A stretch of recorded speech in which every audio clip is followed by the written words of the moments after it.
Excellent. Jolly good to hear. Okay, so hello everybody who is watching us out there in YouTube land.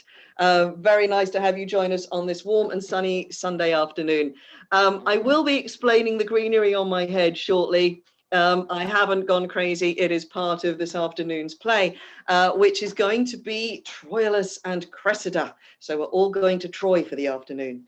Right, so we've got a lovely big company to introduce you to today, and I'm just going to run through everybody really quickly and get the cast, our massive and wonderful cast who have worked. I'm going to say it, you worked like Trojans. Sorry. For the last week or two to get this up and running. Yes, I did it. What the hell? So sue me. So I'm just going to say a quick hello to Siegfried, who's joining us again from Paris. There he is. And Eugenia, who is going to be Achilles today, which is terrifying. And Alexandra, who has once again worked her behind off getting the fights in order. So we absolutely adore her for that. Larissa, who is Cressida, and she's going to have a lot of fun. And Charlotte, who is going to be our hero Hector today, which is terrific. And Linda, Agamemnon, King of Greece. Where are you, Linda? There you are. Good. And Matt, who's trimmed his beard for us this week, which is a lovely sort of, I know, well, you know, we've all been watching the beard for the last however many months it's been, Matt. And Claire is Ajax today, and she's got some face stuff going as well, which is terrific.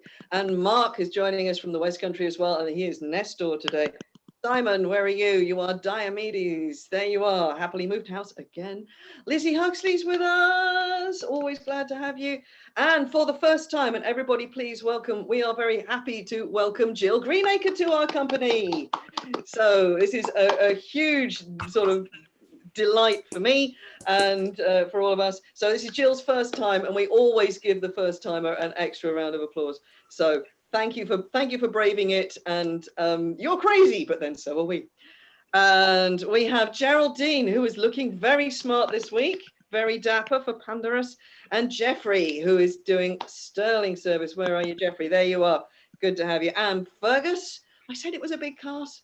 We have Fergus, and we have Bridget, who's joined us from farthest America. She's over there near Portland, Oregon. Please stay safe, Bridget.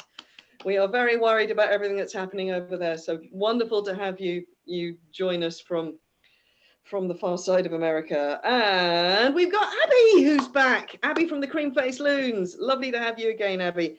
And Susie, Suzanne Marie. Always a delight to have our Canadian connection with us.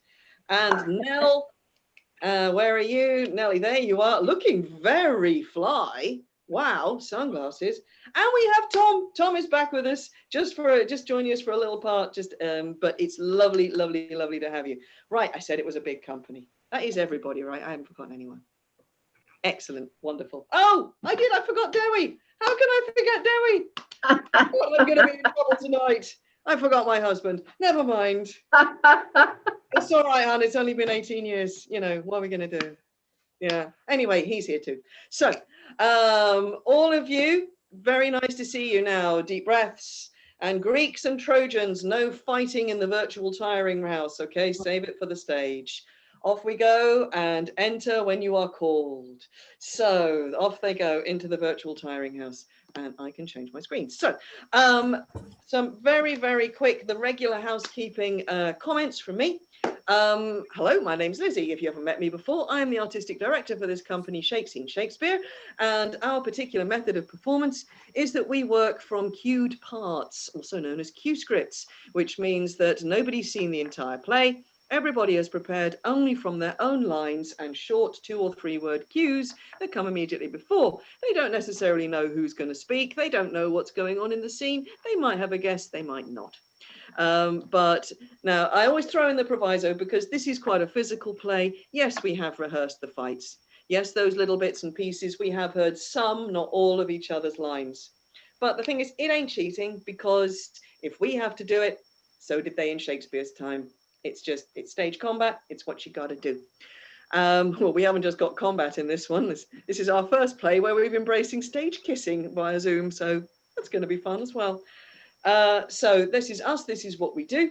This play will be running, we think, approximately for 3.5 hours. That is a guess because we haven't done it before.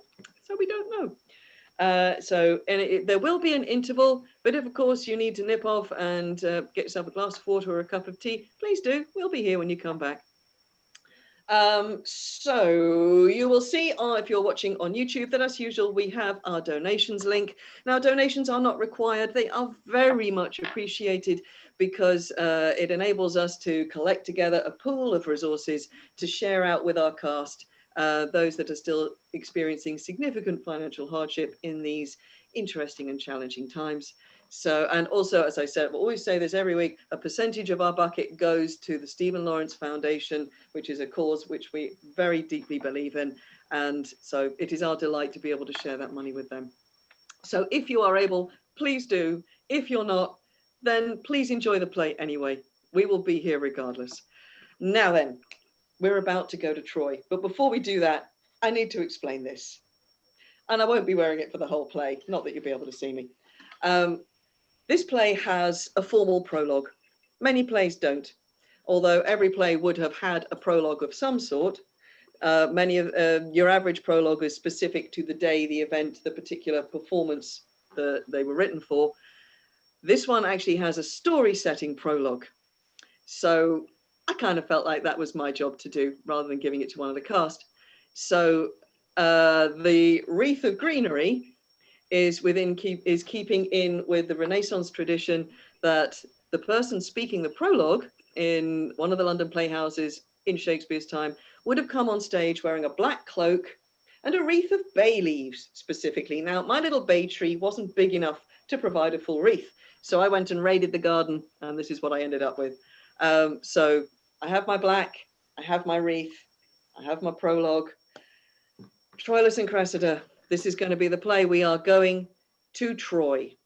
We are going to end up somewhere in the middle of the Trojan Wars. We're going to meet all the kings and the power that's come from Greece. We're going to meet all the power and the people of Troy. And we've got a love story and we've got everything. So everybody knows the rules. I will be doing the prologue. And then when I go, I say to all of you, the Troilus and Cressida cast, the stage is yours. Good luck, and let's enjoy this particular entertaining little story. I will see you all at the interval, unless something goes up with somebody's internet, in which case you'll hear me in the background. Okay, are we ready to go to Troy? Good. So, in Troy, there lies the scene. From isles of Greece, the princes Augulus, their high blood chafed, have to the port of Athens sent their ships, fraught with the ministers and instruments of cruel war. 69, that wore their crownets regal, from the Athenian bay put forth toward Phrygia. And their vow is made to ransack Troy, within whose strong immures the ravished Helen, Menelaus' queen, with wanton Paris sleeps. And that's the quarrel. To Tenedos they come, and the deep-drawing barks do there disgorge their warlike fraughtage. Now on Dardan plains the fresh and yet unbruised Greeks do pitch their brave pavilions. Priam's six-gated city, Dardan and Timbria, Helios, Chetus, Troyan and Antenorides, with massy staples and corresponsive and fulfilling bolts, spur up the sons of Troy. Now, expectation, tickling skittish spirits, on one and other side, Trojan and Greek, sets all on hazard.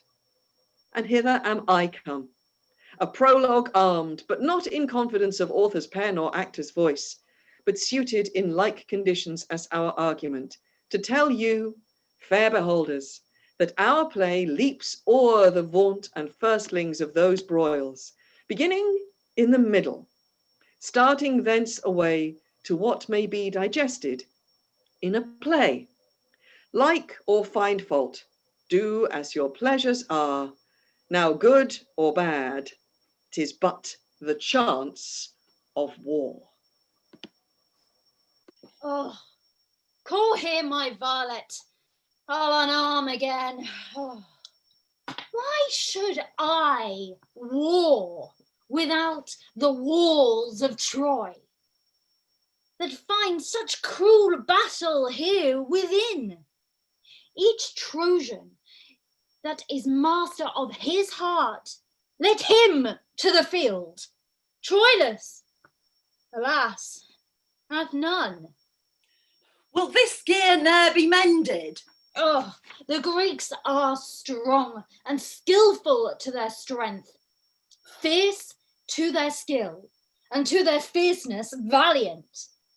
But I am weaker than a woman's tear, tamer than sleep, fonder than ignorance, less valiant than the virgin in the night, and skillless as unpractised infancy. Well, I have told you enough of this. For my part, I'll not meddle nor make no further. He that will have a cake out of the wheat must needs tarry the grinding. Oh, have I not tarried? Aye, the grinding, but you must tarry the bolting. Have I not tarried? Aye, the bolting, but you must tarry the leavening. Oh, still I have tarried. Aye, to the leavening, but here's yet in the word hereafter. The kneading, the making of the cake, the heating of the oven and the baking. Nay, you must stay the cooling too, or you have chance to burn your lips. Oh, Patience herself, what goddess ere she be, doth lesser blench at sufferance than I do. At Priam's royal table do I sit, and when fair Cressid comes into my thoughts, oh, so traitor, when she comes, when is she thence? Well, she looked yesternight fairer than I ever saw her look, or any woman else. Oh, I was about to tell thee, where my heart, as wedged with a sigh, would rive in twain, lest Hector or my father should perceive me, I have, as when the sun doth light a storm, buried this sigh in a wrinkle of a smile. But sorrow that is couched in seeming gladness is like that mirth fate turns to sudden sadness. And her hair were not somewhat darker than Helen's. Well, go to. There were no more comparison between the women. Oh. But for my part, she's my kinswoman. I would not, as they term it, praise her, but I would somebody had heard her talk yesterday as I did. I will not dispraise your sister Cassandra's wit, but... Oh, Pandarus, tell thee, Pandarus, when I do tell thee, there my hopes lie drowned. Reply not in how many fathoms deep. They lie indrenched. I tell thee, I am mad. In Cressid's love, thou answered, she is fair. Oh, poorest in the open ulcer of my heart, her eyes, her hair, her cheek, her gait, her voice, handlest in thy discourse. Oh, that her hand, in whose comparison all whites are ink, writing in their own reproach, to whose soft seizure the signet down is harsh, and spirit of sense hard as the palm of ploughmen. This thou tell'st me. Oh, as true thou tell'st me when I say I love her. Oh, but saying thus, instead of oil and balm, thou layest in every gash that love hath given me the knife made in it. I speak no more than truth. Oh, thou dost not speak so much. Faith, Thou dost not. I'll not meddle in't. Let her be as she is. If she be fair, 'tis the better for her, and she be not she as the mends in her own hands. Oh, good Pandarus, how now, my leg. Pandarus? Oh, what art thou angry, Pandarus? What, with I've me? Oh, had my labour for my travail, ill thought on of her and ill thought on of you, gone between and between for small thanks for my labour.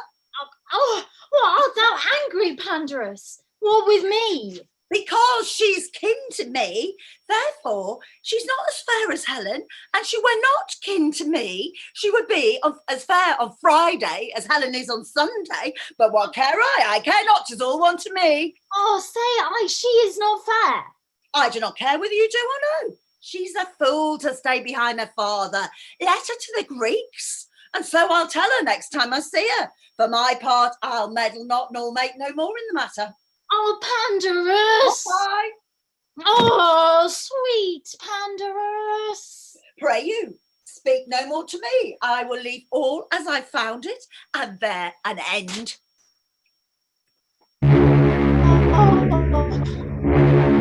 Oh, peace! Peace, thou ingracious clamours! Peace, rude sounds! Fools on both sides. Helen must needs be fair, when with your blood you daily paint her thus. I cannot fight upon this grinding, upon this argument. It is too starved a subject for my sword. Pandarus, oh gods, how you do plague me. I cannot come to Cressid but by Panda, and he's as tetchy to be wooed to woo, and she, oh, she is stubborn chaste to all suit. Tell me, Apollo, for thy Daphne's love, what Cressid is, what Panda, oh, and what we. Her bed is India, there she lies, a pearl between our Ilium and where she resides. Let it be called the wild and wandering flood, ourselves the merchant, and this sailing Panda, our doubtful hope, our convoy, and our bark.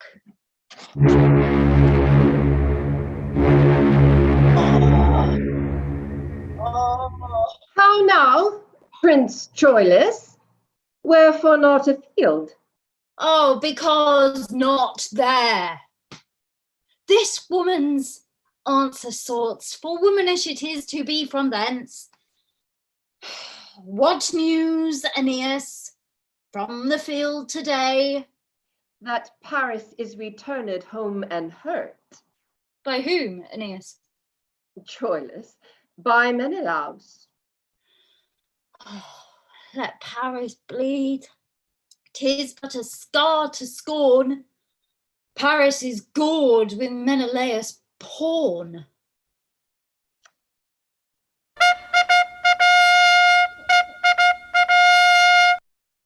Hark, what good sport is out of town today? Oh, better at home. If would I might were May, but to sport abroad. Are you bound thither? In all swift haste. Oh, come, we are together.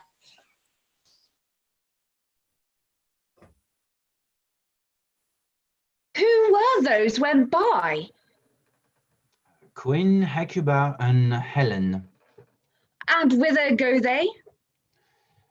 Up to the eastern tower, whose height commands us subject all the vale, to see the battle. Hector, whose patience is as a virtue fixed, today was moved.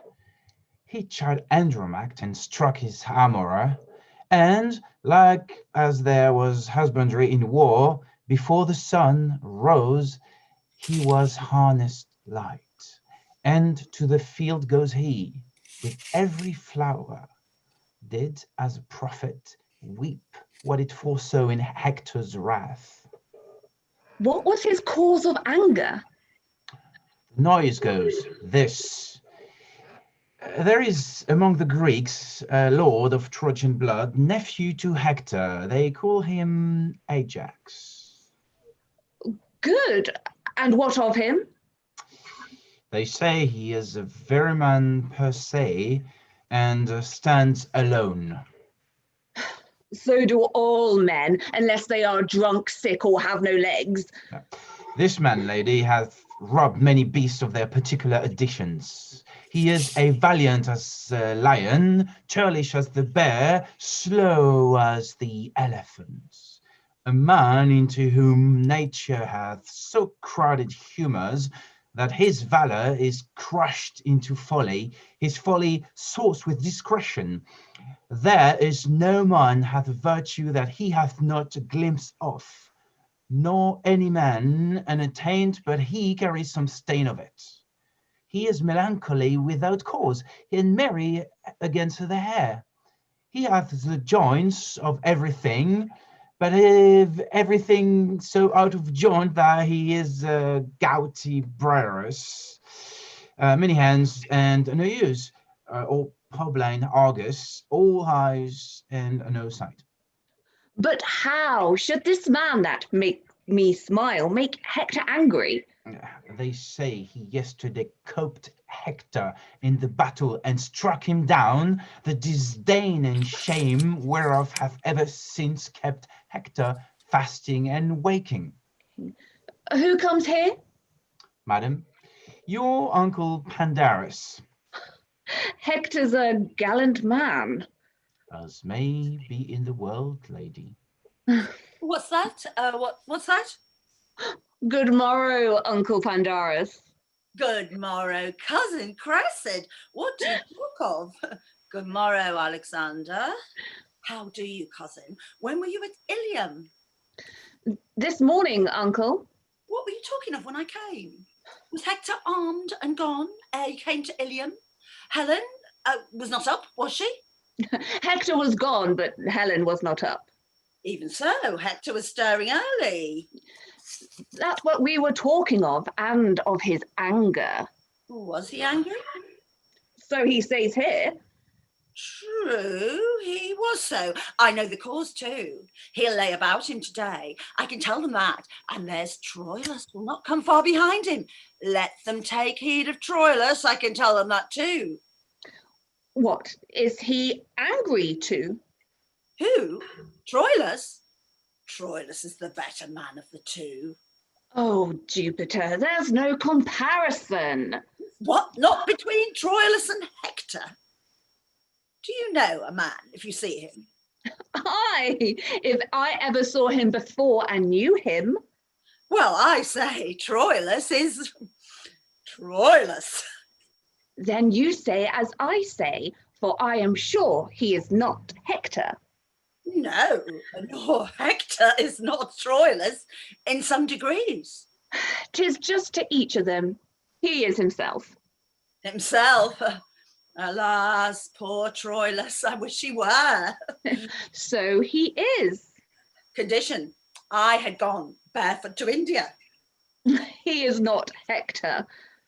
Himself? No, he's not himself. Would where himself? Well, the gods are above. Time must friend or end. Well, Troilus, well, I would my heart were in her body. No, Hector is not a better man than Troilus. Excuse me? He's elder. Pardon me. The others not come to it. You shall tell me another tale when the others come to it. Hector shall not have his wit this year. He shall not need it if he has his own. Nor his qualities, No matter. nor his beauty. 'Twould not become him. His own's better. You have no judgment, niece. Helen herself swore the other day that Troilus, for a brown favour, for so it is, I must confess, not brown neither. Oh, No, but brown. faith to say truth, brown and not brown. To say the truth, true and not true. She praised his complexion above Paris. Why? Paris have colour enough? So he has. Then Troilus should have too much. If she praised him above, his complexion is higher than his. He having colour enough and the other higher is too flaming a praise for a good complexion. I had as life Helen's golden tongue had commended Troilus for a copper nose. I swear to you, think Helen loves him better than Paris. Then she's a merry Greek indeed. Nay, I'm sure she does. She came to him the other day into the compassed window, and he'd not passed 3 or 4 hairs on his chin. Indeed, a tapster's arithmetic may soon bring his particulars therein to a total. Yeah, well, he's very young, and yet will he, within £3, lift as much as his brother Hector. Is he so young a man and so old a lifter? But to prove to you that Helen loves him, she came and put me her white hand to his cloven chin. Juno have mercy, how came it cloven? You noticed dimpled. I think his smiling becomes him better than any man in all Phrygia. Oh, he smiles valiantly. Does he not? Oh yes, and 'twere a cloud in autumn. Why go to then? But to prove you that Helen loves Troilus.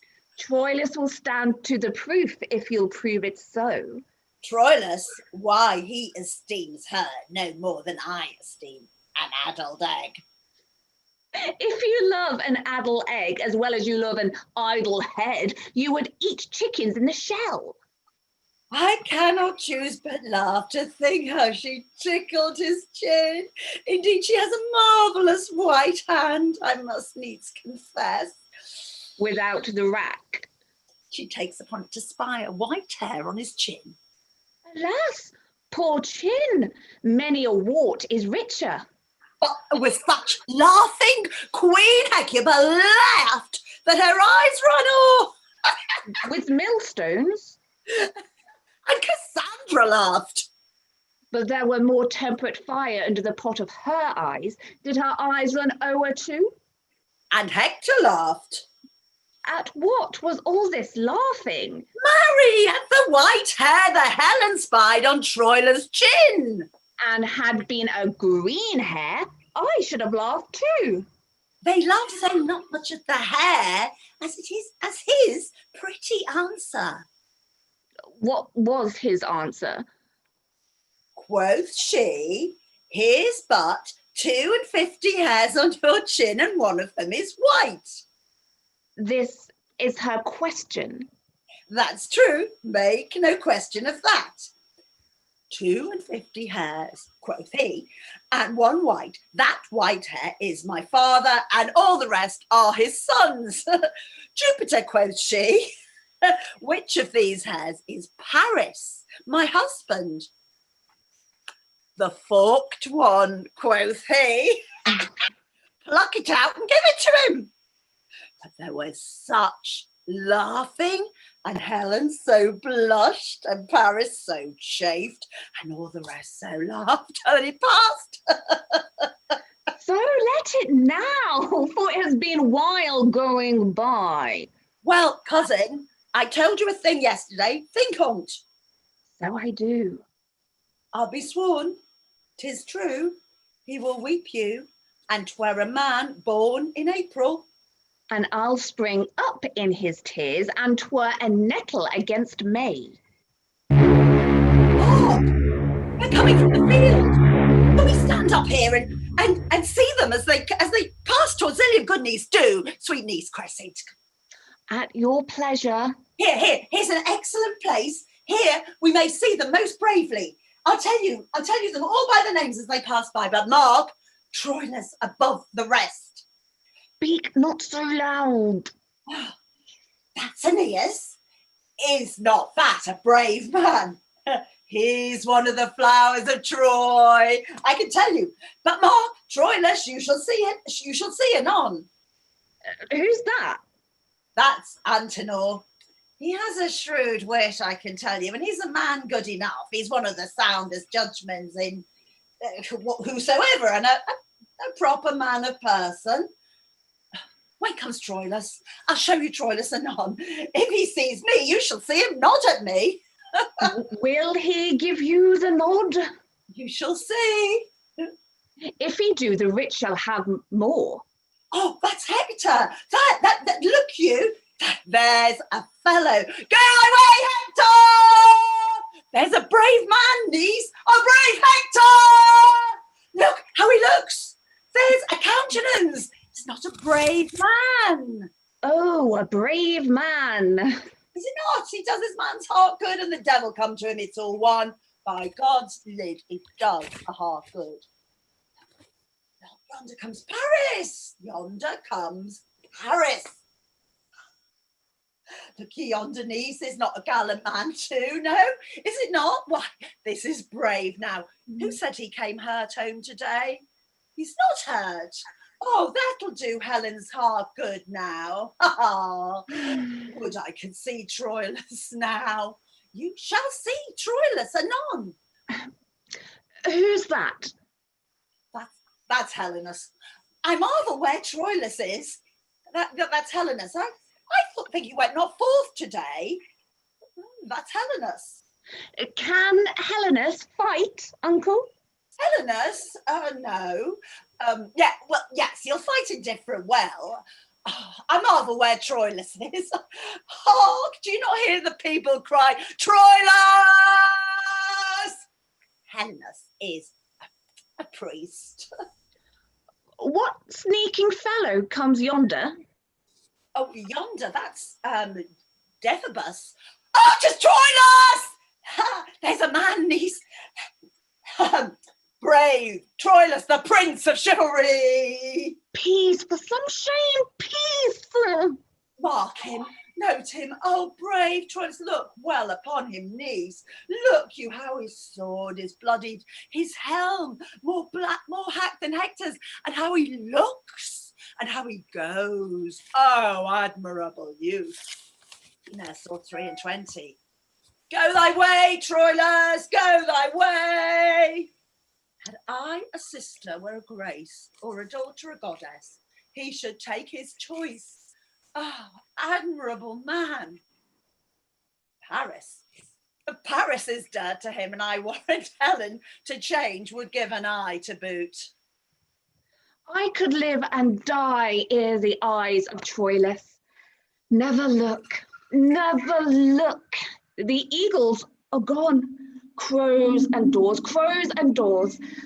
I had rather be such a man as Troilus than Agamemnon and all Greece. There is among the Greeks Achilles, a better man than Troilus. Achilles, a drayman, a porter, a very camel. Well. Well. Why, have you any discretion? Have you any eyes?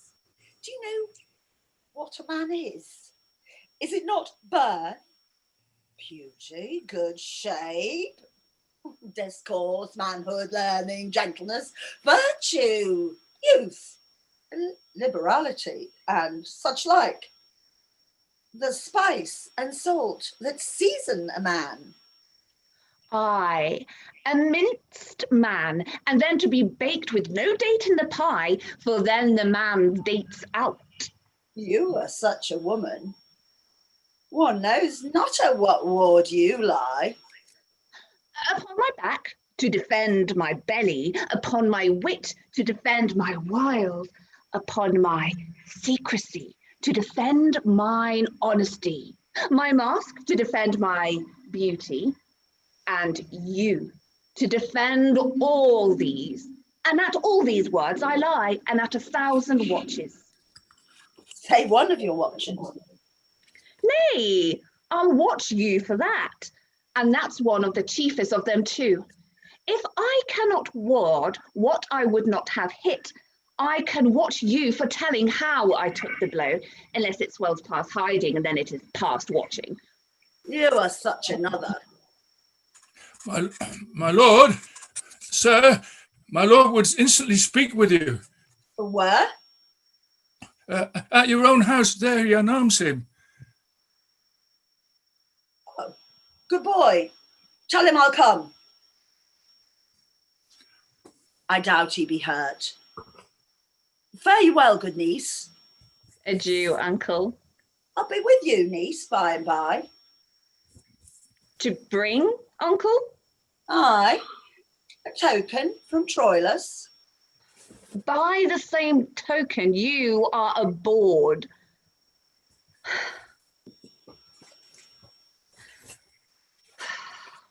Words, vows, gifts, tears, and love's full sacrifice he offers in another's enterprise.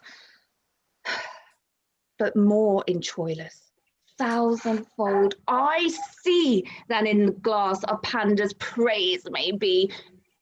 Yet hold I off. Women are angels wooing. Things won are done. Joy's soul lies in the doing. That she beloved knows naught that knows not this. Men prize thing ungained more than it is. That she was never yet, that never knew. Love got so sweet as when desire did sue. Therefore, this maxim out of love I teach. Achievement is command, and gained beseech. Then though my heart's content firm love doth bear, nothing of that shall from mine eyes appear.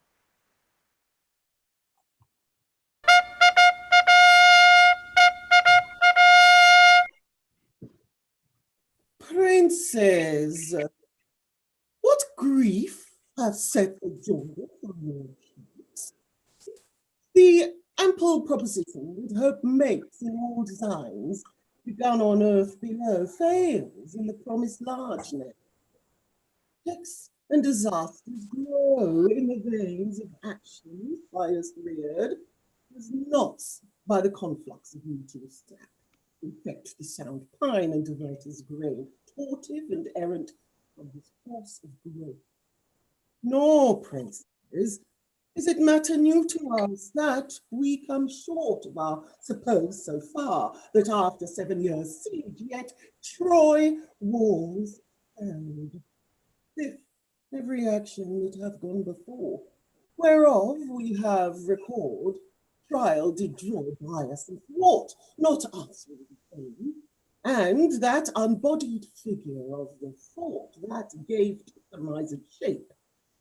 Why then, you princes, do you with cheeks abashed behold our works, and call them shames, which are indeed naught else but the protracted trials of great Jove to find persistent constancy in men, the finest of which metal is not found in fortune's love. For then the bold and coward, the wise and fool, the artist and great, the hard and soft, seem all affined and keen. But in the wind and tempest of her frown, distinction with a broad and powerful fan, puffing at all, winnows the light away. And what hath mass or matter by itself lies rich in virtue and unmingled. With due observation of thy godlike seat, great Agamemnon, Nestor shall apply thy latest words. In the reproof of chance lies the true proof of men. Sea being smooth, how many shallow bauble boats dare sail upon her patient breast, making their way with those of nobler bulk?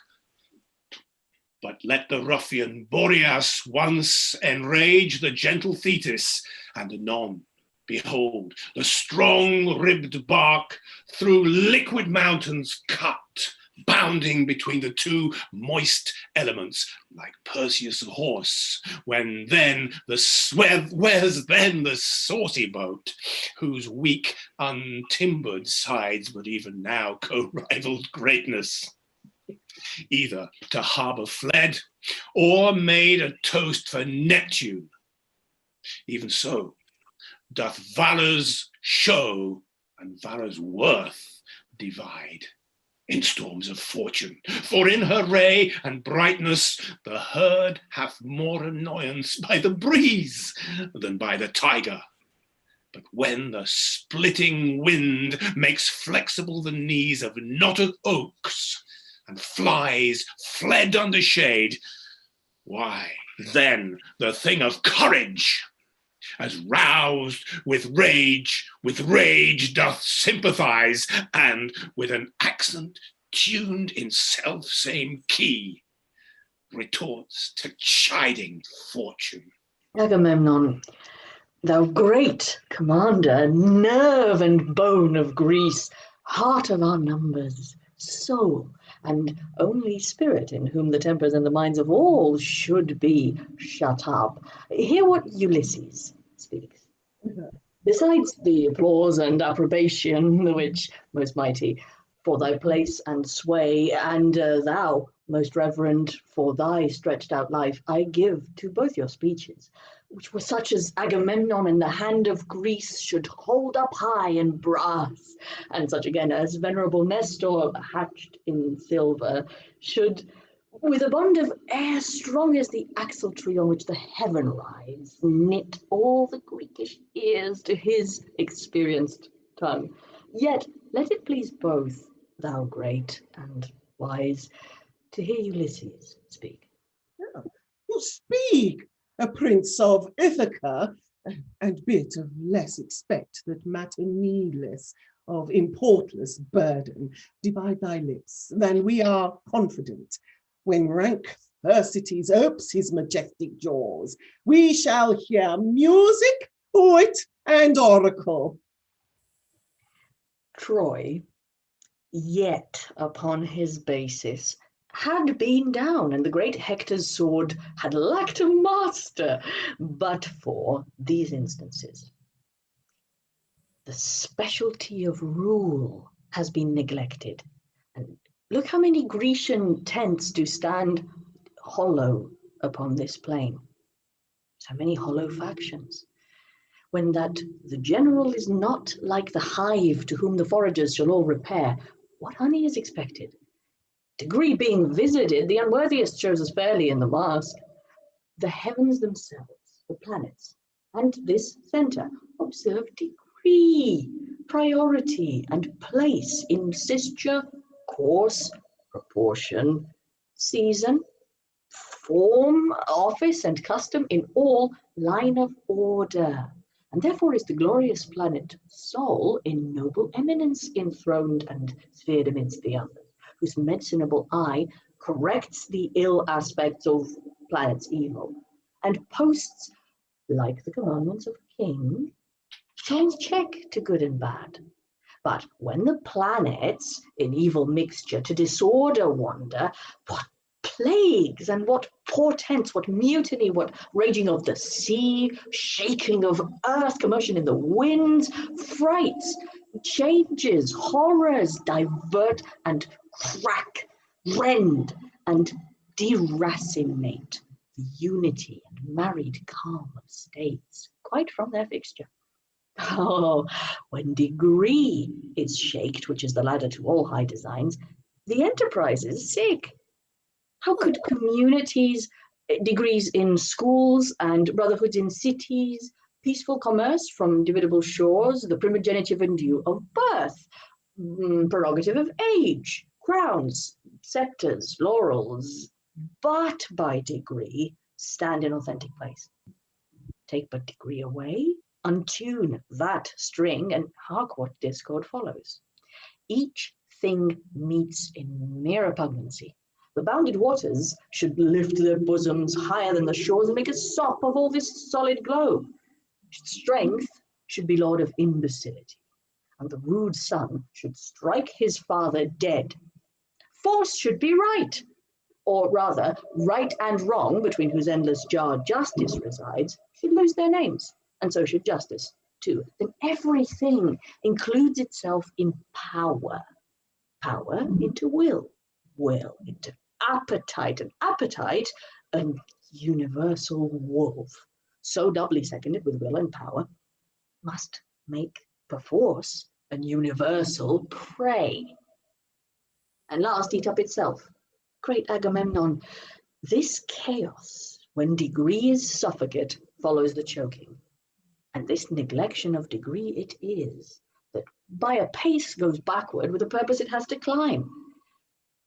The generals disdained, by him one step below, he by the next by him beneath, so every step exampled by the first pace that is sick of his superior, grows to an envious fever of pale and bloodless emulation, and 'tis this fever that keeps Troy on foot, not her own sinews. To end a tale of length, Troy in our weakness stands, not in her strength. Most wisely hath Ulysses here discovered the fever whereof all our power is sick. The nature of the sickness is found. Ulysses, what is the remedy? The great Achilles, whom opinion crowns the sinew and the forehand of our host, having his ear full of his airy fame, grows dainty of his worth, and in his tent lies mocking our designs. With him Patroclus upon a lazy bed the livelong day breaks scurril jests, and with ridiculous and awkward action, which slanderer he imitation calls, he pageants us. Sometime great Agamemnon, thy topless deputation he puts on, and like a strutting player whose conceit lies in his hamstring, and to think it rich to hear the wooden dialogue and sound twist his stretched footing in the scaffoldage, such to be pitied and all rested seeming, he acts thy greatness in. And when he speaks, 'tis like a chime amending, with terms unsquared, which from the tongue of roaring Typhon dropped would seem hyperboles. At this fusty staff, the large Achilles on his pressed bed, lolling, just laughs out a loud applause, cries, "Excellent! 'Tis Agamemnon just. Now play me Nestor. Hem and stroke thy beard, as he being dressed to some oration." That's done as near as the extremest ends of parallels, as near as Vulcan and his wife. Yet God Achilles still cries, "Excellent, 'tis Nestor right. Now play him me, Patroclus, arming to answer in a night alarm." And then, forsooth, the faint defects of age must be the scene of mirth. To cough and spit, and with a palsy fumbling on his gorget, shake in and out the rivet, and at this sport, Sir Valor dies, cries, "Oh, enough, Patroclus, or give me ribs of steel, I shall split all in pleasure of my spleen." And in this fashion, all our abilities, gifts, natures, shapes, severals and generals of grace, exact achievements, plots, orders, preventions, excitements to the field, or speech for truce, success or loss, what is or is not, serves as stuff for those two to make paradoxes. And in the imitation of these twain, who, as Ulysses says, opinion crowns with an imperial voice, many are infect. Ajax is grown self-willed and bears his head in such a reign, in full as proud a place as broad Achilles. Keeps his tent like him, makes factitious feasts, rails on our state of war, bold as an oracle, and sets Thersites, a slave whose gall coin slander like a mint, to match us in comparisons with dirt, to weaken and discredit our exposure. How ranks Troia, rounded in with danger. They tax our policy and call it cowardice. Count wisdom as no member of the war, forestall prescience, and esteem no act but that of hand. The still and mental parts that do contrive how many hands shall strike, what fitness calls them on, and know by measure of their observant toils the enemy's weight. By this hath not a finger's dignity. They call this bed work, mappery, closet war, so that the ram that batters down the wall, for the great swing and rudeness of his poise, they place before his hand that made the engine, or those that with the fineness of their souls by reason guide its execution. Let this be granted, and Achilles' horse makes many Thetis' sons.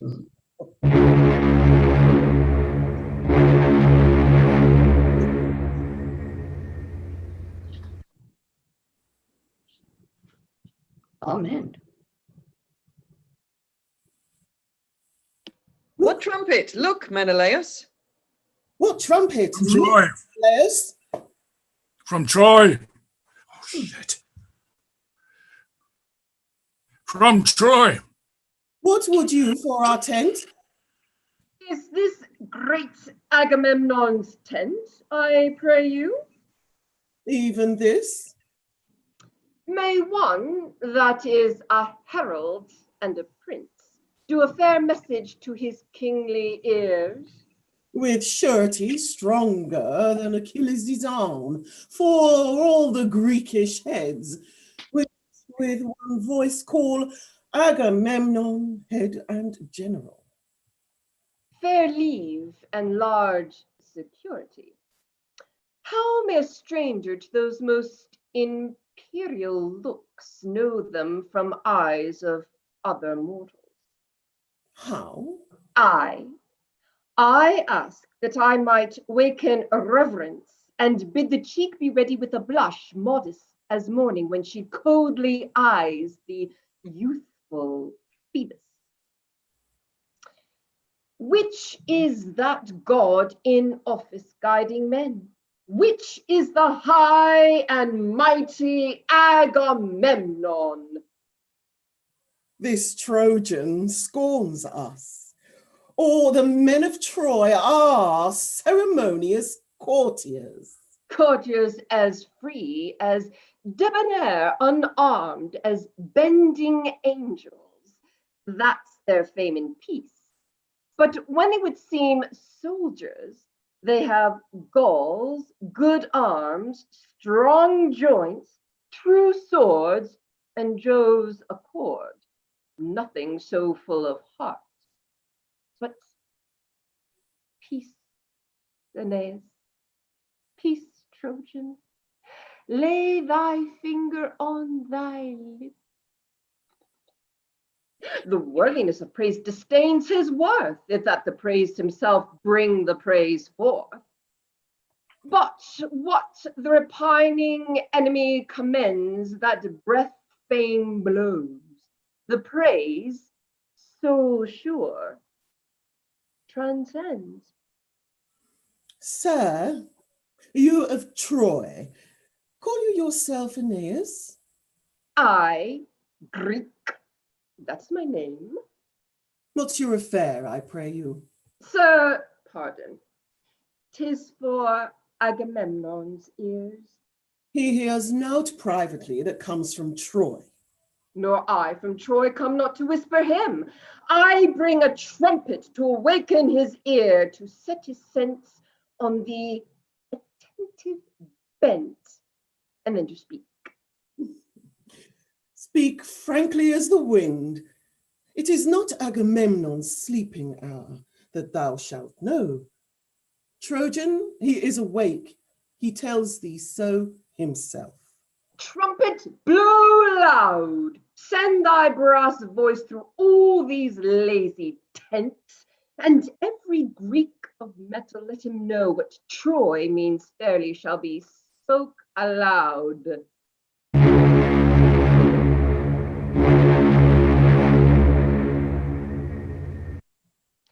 We have, great Agamemnon, here in Troy, a prince called Hector. Priam is his father, who in this dull and long-continued truce is rusty grown.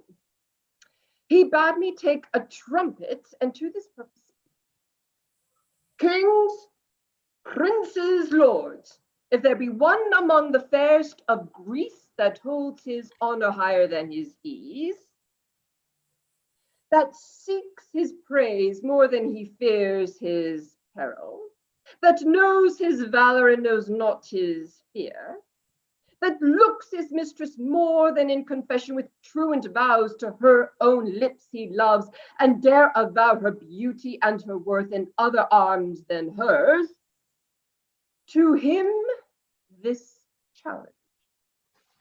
Hector, in view of Trojans and Greeks, shall make it good or do his best to do it. He hath a lady, wiser, fairer, truer than ever Greek did compass in his arms, and will tomorrow with his trumpet call midway between your tents and walls of Troy to rouse a Grecian that is true in love. If any come, Hector shall honor him. If none, he'll say in Troy when he retires, the Grecian dames are sunburnt and not worth a splinter of a lance, even so much. This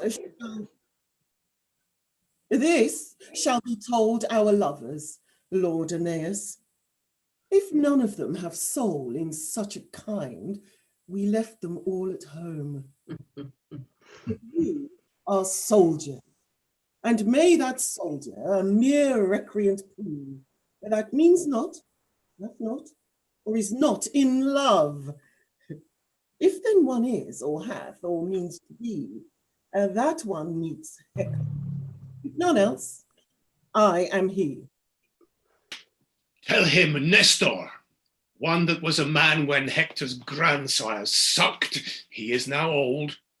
But if there be not in our Grecian host one noble man that has one spark of fire to answer for his love, tell him from me, I'll hide my silver beard in a gold beaver, and in my vant brace put this withered brawn. And meeting him, will tell him that my lady was fairer than his grandam, and as chaste as may be in the world. His youth in flood, I'll prove this truth with 3 drops of my blood. Now heavens forbid such scarcity of youth. Amen. Fair Lord Aeneas, let me touch your hand. To our pavilion shall I lead you, sir? Achilles shall have word of this intent, so shall each lord of Greece from tent to tent. Yourself shall feast with us before you go, and find the welcome of a noble foe. Nestor?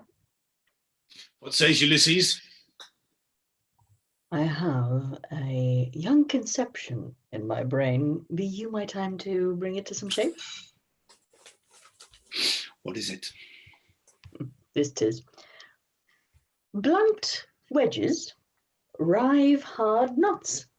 The seeded pride that hath to this maturity blown up in rank Achilles must or now be cropped, or shedding breed a nursery of like evil to overbulk us all. Well, and how? This challenge that the gallant Hector sends, however it is spread in general name, relates in purpose only to Achilles.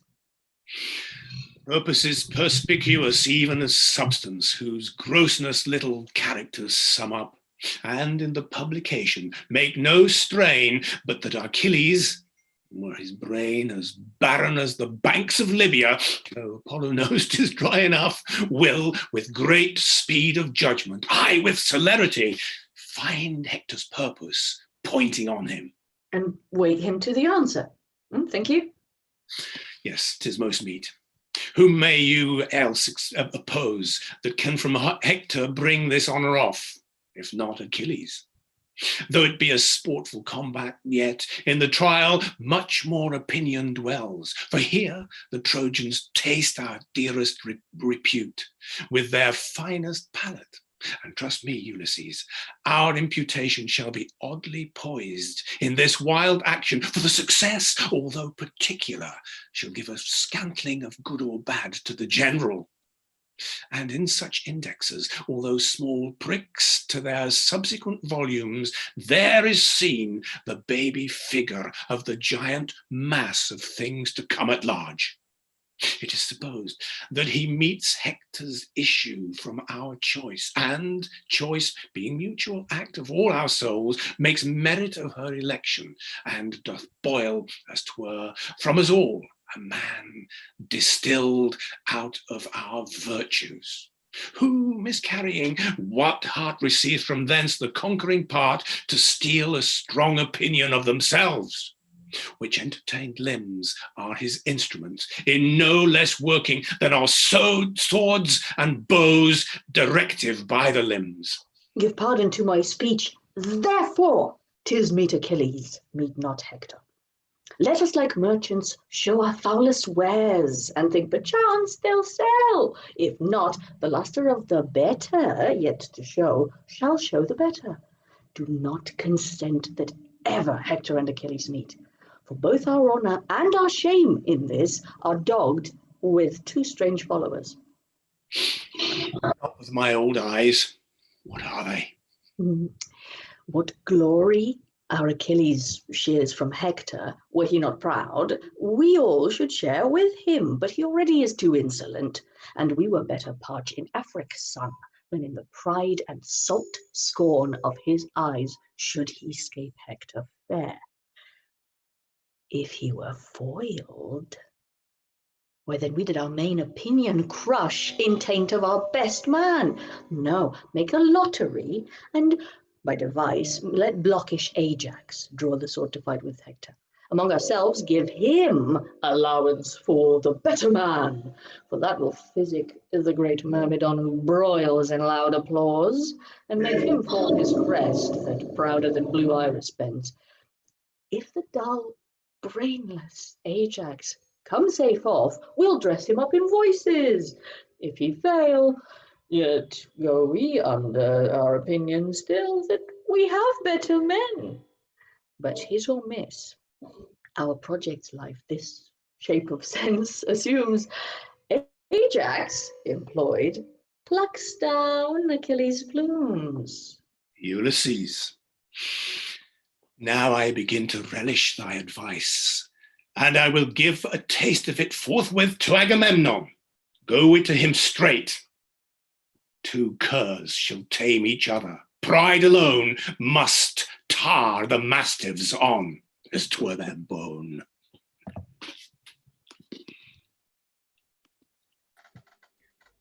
Thersites. Agamemnon, how if he had boils? Full, all over, generally. Thersites. And those boils did run, say so. Did not the general run then? Were not that a botchy corps? Dog. Then would come some matter from him. I see none now. Thou habitual son, canst thou not hear? Feel then. Oh, the plague of Greece upon thee, thou mongrel beef-witted lord. Speak then, thou been sleeve, and speak. I will beat thee into handsomeness. I shall sooner rail thee into wit and holiness. But I think thy horse will sooner con an oration than thou learn a prayer without book. Thou canst strike, can thou? A red murrain of thy jade's tricks. Toadstool, learn me the proclamation. Dost thou think I have no sense, thou strikest me thus? The proclamation. Thou art proclaimed a fool, I think. Do not, Porpentine, do not. My fingers itch. I would thou didst itch from head to foot, and I had the scratching of thee. I would make thee the loathsomest scab in Greece. When thou art forth in the incursions, thou strikest as slow as another. I say the proclamation. Thou grumblest and railest every hour on Achilles, and thou art as full of envy at his greatness as Cerberus is at Proserpina's beauty. Aye, that thou barkest at him. Oh, Mistress Thersites. Ah! Thou shouldst strike him. Cobloaf. He would pun thee into shivers with his fist as a sailor breaks a biscuit. You whoreson cur. Ah! Do. Thou stool for a witch. Aye, do, thou sodden-witted lord. Thou hast no more brain than I have in mine elbows. And Asinago may tutor thee, thou scurvy valiant ass. Thou art here but to thrash Trojans, and thou art bought and sold among those of any wit like a barbarian slave. If thou use to beat me, I will begin at thy heel, and tell what thou art by inches, thou thing of no bowels, thou. You dog. You scurvy lord. Ah! Cur.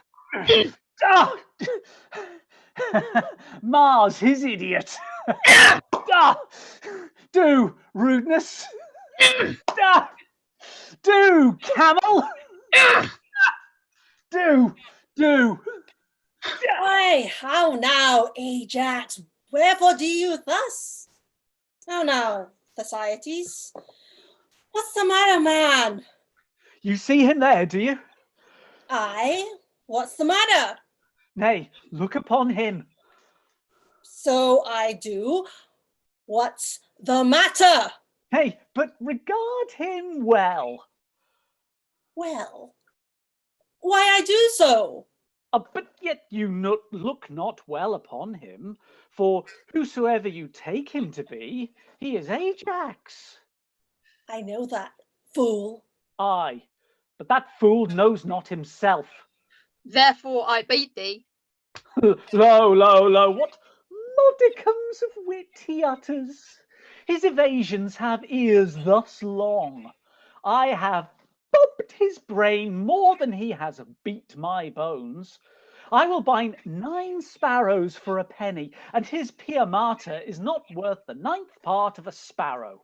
This lord, Achilles, Ajax, who wears his wit in his belly and his guts in his head, I'll tell you what I say of him. What? I say this Ajax... Nay, good Ajax. ...has not so much wit... Nay, I must hold you. ...as will stop the eye of Helen's needle for whom he comes to fight. Peace, fool. I would have peace and quietness, but the fool will not. He, there. He, look you, there. Oh, the damn cur, I shall... Will you set your wit to a fool's? No, I warrant you, for a fool's will shame it. Good words, Thersites. What's the quarrel? I bade the vile owl go learn me the tenor of the proclamation, and he rails upon me. I serve thee not. Well, go to! I serve here voluntarily. Your last service was sufferance. 'Twas not voluntary. No man is beaten voluntary. Ajax here was the voluntary, and you as under an impress. E'en so. A great deal of your wit, too, lies in your sinews, or else there be liars. Hector have a great catch if he knock out either of your brains, or as good as crack a fusty nut with no kernel. What? With me too, Thersites? There's Ulysses and old Nestor, whose wit was mouldy ere your grandsires had nails on their toes, yoke you like draft oxen, and make you plough up the wars. What? What? Yes, good sooth. 2 Achilles, 2 Ajax, 2. I shall cut out your tongue. 'Tis no matter. I shall speak as much as thou afterwards. No more words, Thersites. Peace. I will hold my peace when Achilles' brach bids me, shall I? As for you, Patroclus, I will see you hanged like clot poles ere I come any more to your tents. I will keep where there is wit stirring and leave the faction of fools. A good riddance. marry, this, sir, is proclaimed through all our host, that Hector, by the 5th hour of the sun, will with a trumpet twixt our tents and Troy tomorrow morning call some knight to arms that hath a stomach, and such a one that dare maintain I know not what. 'Tis trash. Farewell. Farewell. Who shall answer him? I know not. 'Tis put to a lottery. Otherwise, he knew his man. Oh, meaning you. I'll go learn more of it. After so many hours, lives, speeches spent, thus once again says Nestor from the Greeks, deliver Helen and all damage else, as honour, loss of time, travail, expense, wounds, friends, and what else dear that is consumed in hot digestion of this cormorant war shall be struck off. Hector, what say you to it?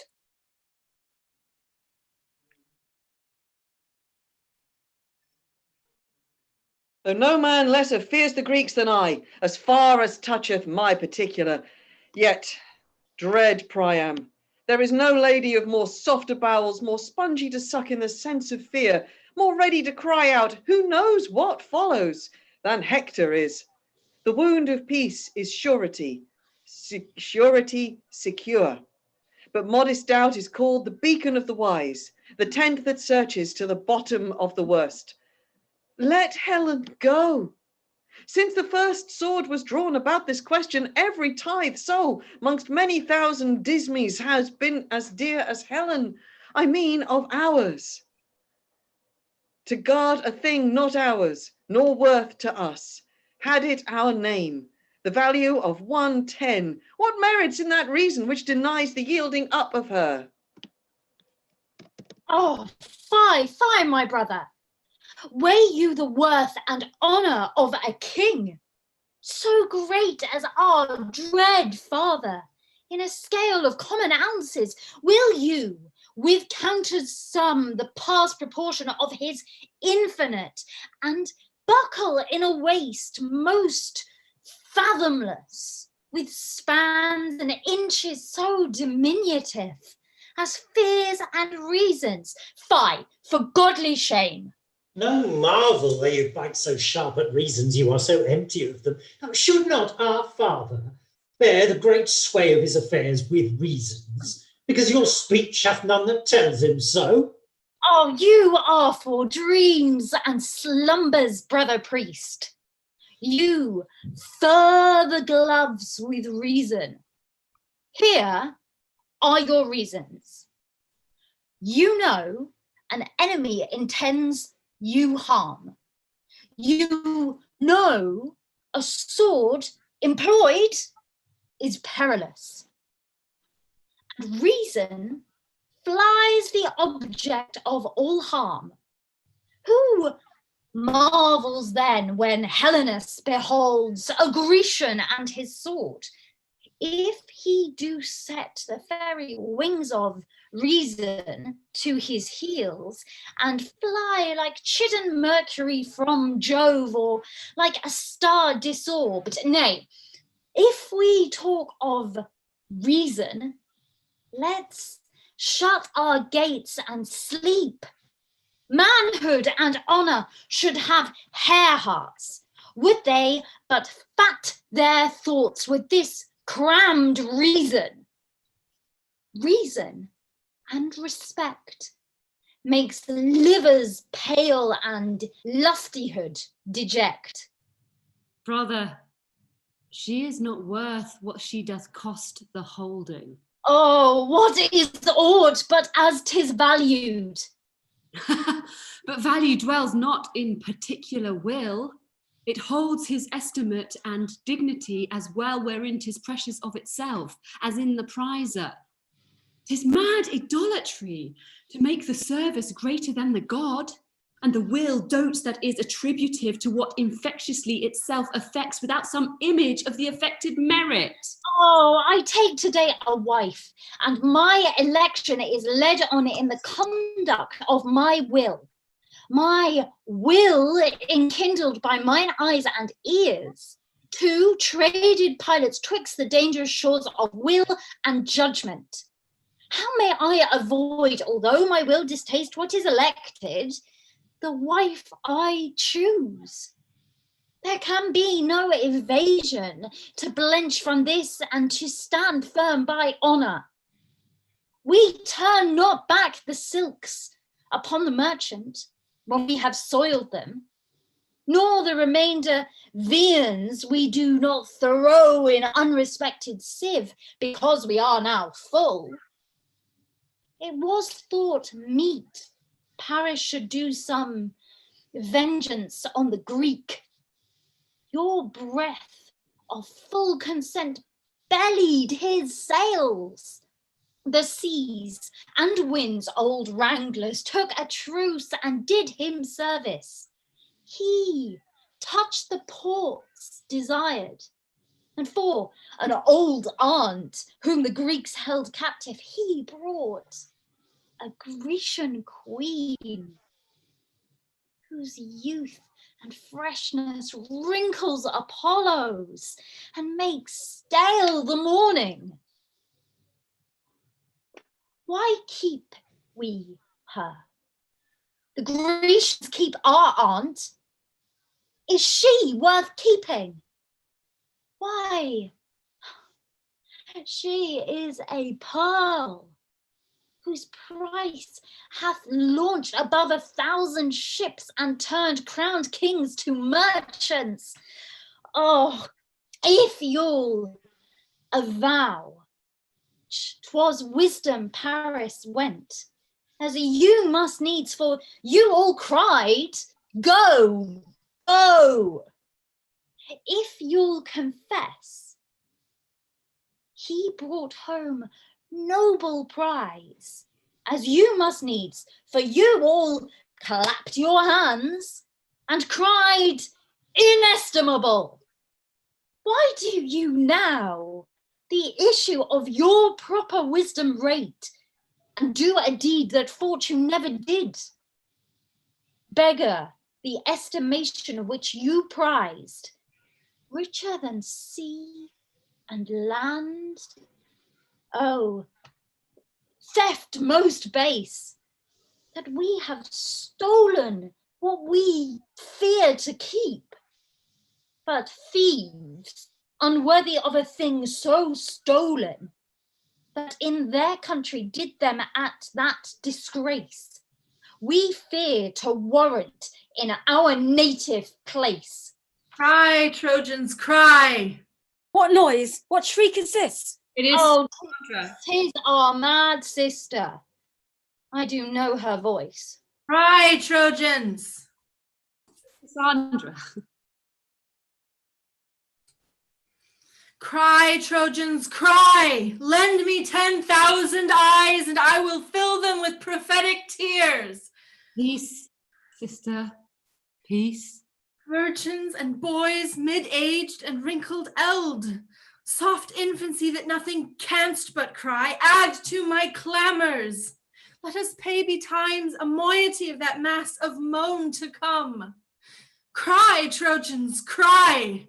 Practice your eyes with tears. Troy must not be, nor good Ilion stand.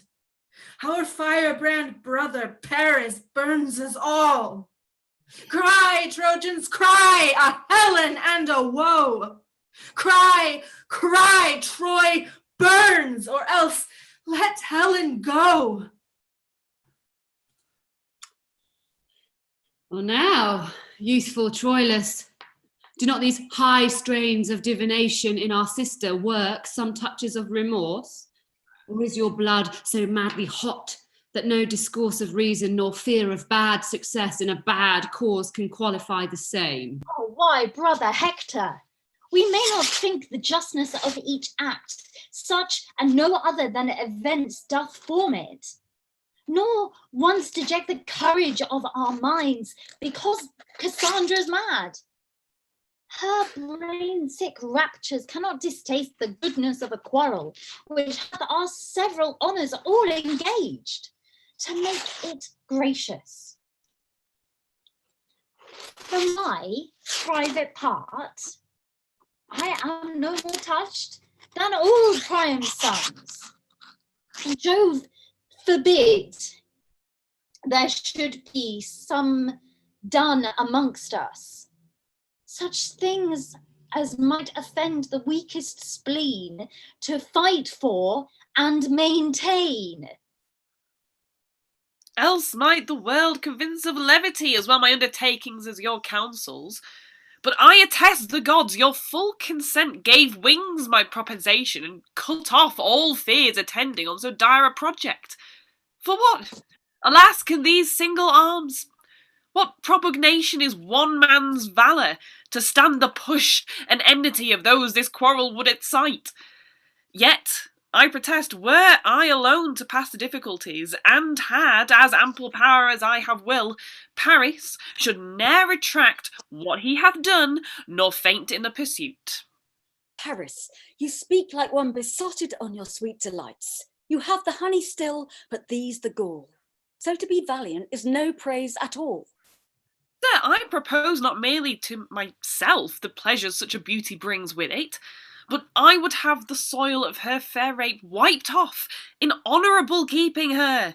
What treason were it to the ransacked queen, disgrace to your great worths, and shame to me, now to deliver her possession up on terms of base compulsion?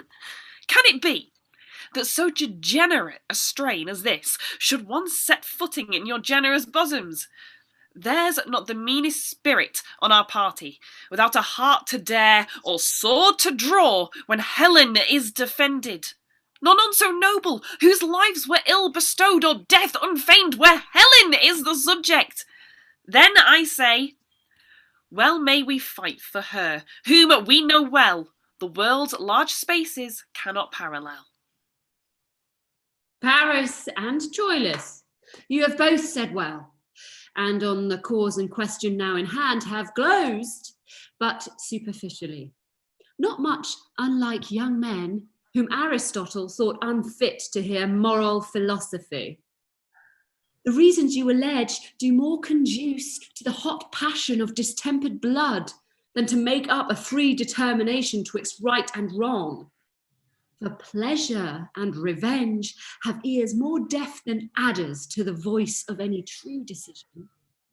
Nature craves all dues be rendered to their owners. Now, what nearer debt in all humanity than wife is to the husband? If this law of nature be corrupted through affection, and that great minds of partial indulgence to their benumbed wills resist the same, there is a law in each well-ordered nation to curb those raging appetites that are most disobedient and refractory. If Helen then be wife to Sparta's king, as it is known she is, these moral laws of nature and of nations speak aloud to have her back returned. Thus to persist in doing wrong extenuates not wrong, but makes it much more heavy. Hector's opinion is this in way of truth. Yet nevertheless, my sprightly brethren, I prepend to you in resolution to keep Helen still, for 'tis a cause that hath no mean dependence upon our joint and several dignitaries. Oh, why, there you touch the life of our design. Were it not glory that we more affected than the performance of our heaving spleens, I would not wish a drop of Trojan blood spent more in her defence, but, worthy Hector, She is a theme of honour and renown, a spur to valiant and magnanimous deeds, whose present courage may beat down our foes, and fame in time to come canonize us. For, I presume, brave Hector would not lose so rich advantage of a promised glory as smiles upon the forehead of this action for the wide world's revenue. I am yours, you valiant offspring of great Priamus. I have a roisting challenge sent among the dun and factious nobles of the Greeks, will strike amazement to their drowsy spirits. I was advertised, their great general slept, whilst emulation in the army crept. This, I presume, will wake him.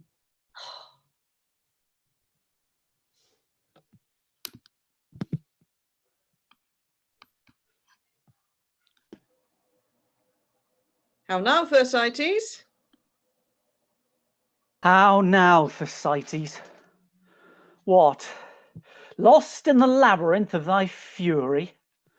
Shall the elephant Ajax carry it thus? He beats me, and I rail at him. Oh, worthy satisfaction would it were otherwise, that I could beat him whilst he railed at me. Foot.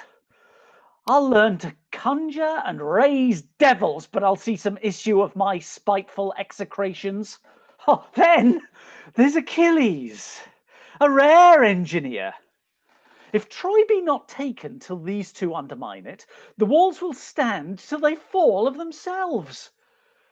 Oh, thou great thunder darter of Olympus, forget that thou art Jove, the king of the gods, and, Mercury, lose all the serpentine craft of thy caduceus, if you take not that little less than little wit from them that they have, which short-armed ignorance itself knows is so abundant scarce, it will not in circumvention deliver a fly from a spider without drawing their massy irons and cutting the web. After this, the vengeance on the whole camp, or rather the bone ache, for that, methinks, is the curse dependent on those that war for a placket. I have said my prayers, and devil envy say amen. What ho, my lord Achilles? Who's there? Thersites. Good Thersites, come in and rail. If I could have remembered a gilt counterfeit, thou wouldst not have slipped out of my contemplation, but it is no matter. Thyself upon thyself, the common curse of mankind, folly and ignorance be thine in great revenue. Heaven bless thee from a tutor, and discipline come not near thee. Let thy blood be thy direction till thy death. Then, if she that lays thee out says thou art a fair course, I'll be sworn and sworn upon't she never shrouded any but lazars. Amen. Where's Achilles? What, art thou devout? Wast thou in prayer? Aye, the heavens hear me. Who's there? Thersites, my lord. Where? Where? Art thou come? Why, my cheese, my digestion, why hast thou not served thyself to my table in so many meals? Come, where's Agamemnon? Thy commander, Achilles. Then tell me, Thersites. What's Achilles? Thy lord, Thersites, then tell me, I pray thee, what's thyself? Thy knower, Patroclus. Then tell me, Patroclus, what art thou? Thou mayst tell that knowest. Oh, tell. I'll decline the whole question. Agamemnon commands Achilles. Achilles is my lord.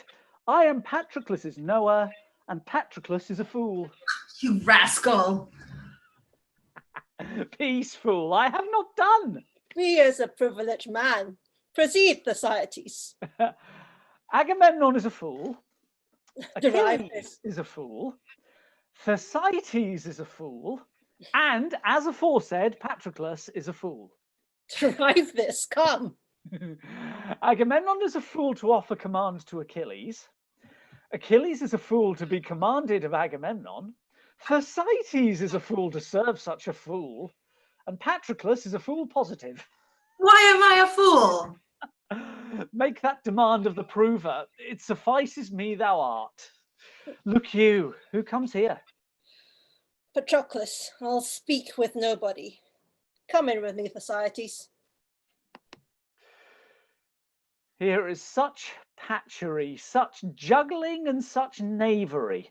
All the argument is a cuckold and a whore, a good quarrel to draw emulous factions and bleed to death upon. Now the dry serbigo on the subject, and war and lechery confound all. Where is Achilles? Within his tent, but ill-disposed, my lord. Well, let it be known to him that we are here. He sent our messengers, and we lay by our appertainments, a visiting of him. Let him be told so, lest perchance he think we dare not move the question of our place, or know not what we are. I shall say so to him. We saw him at the opening of his tent. He is not sick. Yes, lying sick. Sick of proud heart. You may call it melancholy if you will favour the man. By my head, 'tis pride. But why? Why, let him show us the cause. A word, my lord. What moves Ajax thus to bay at him? Achilles hath unveiled his fool from him. Who, Thersites? He. Then will Ajax lack matter if he have lost his argument. No, you see, he is his argument. That is his argument. Achilles. Or better, their fraction is more our wish than their faction. But it was a strong composure a fool could disunite. The amity that wisdom knits not, folly may easily untie. Here comes Patroclus. No Achilles with him. The elephant hath joints, but none for courtesy. His legs are legs for necessity, not for flexure.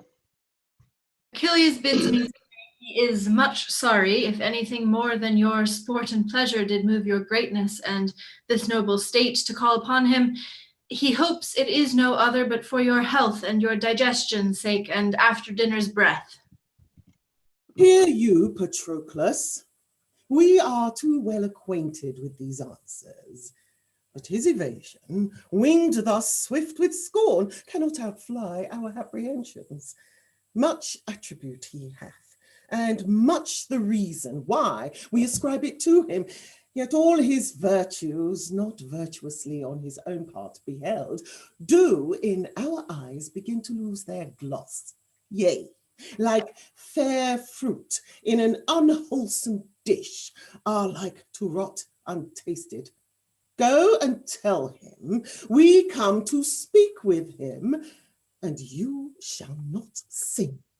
If you do say we think him overproud and under-honest, in self-assumption greater than in the note of judgment, and worthier than himself, here tend the savage strangeness he puts on. Disguise the holy strength of their command, and underwrite in an observing kind his humorous predominance.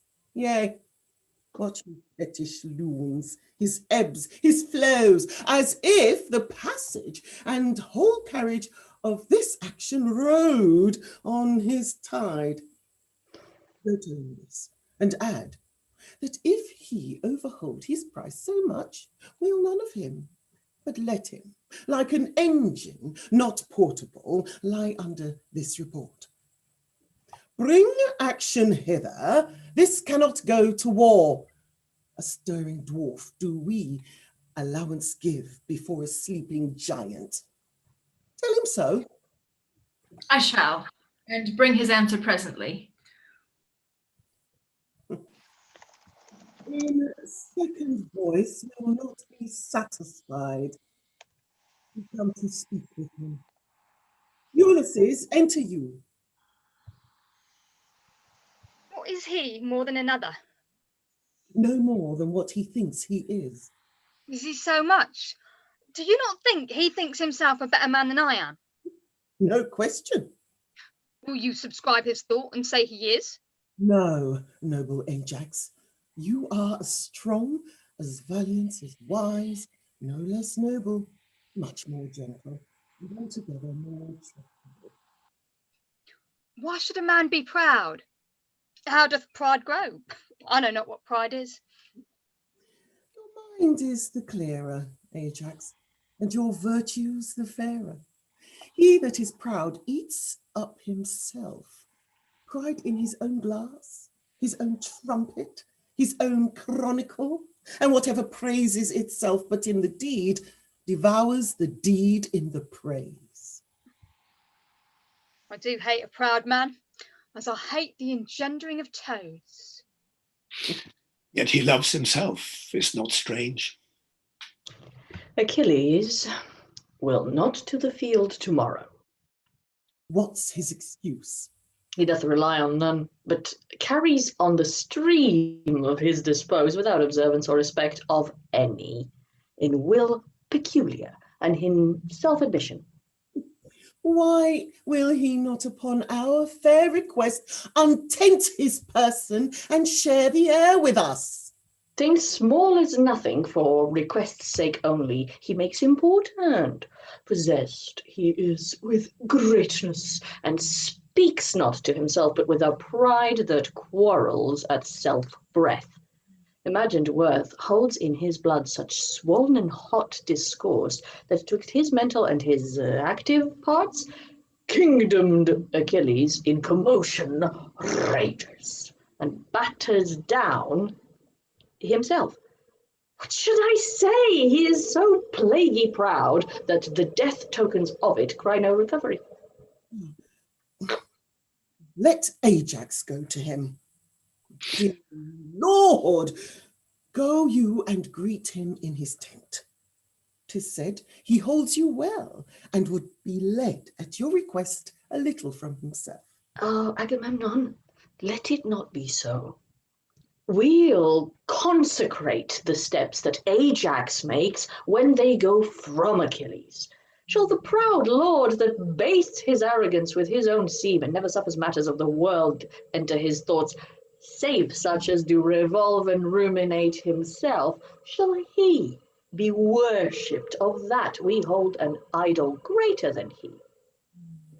Now, this thrice worthy and right valiant lord must not so stale his palm, nobly acquired, nor by my will subjugate his merit as amply titled as Achilles is, by going to Achilles. That were to enlarge his fat already pride, and add more coals to cancer when he burns with entertaining great Hyperion. This lord, go to him, Jupiter forbid, and say in thunder, Achilles, go to him. Oh, this is well. He rubs the vein of him.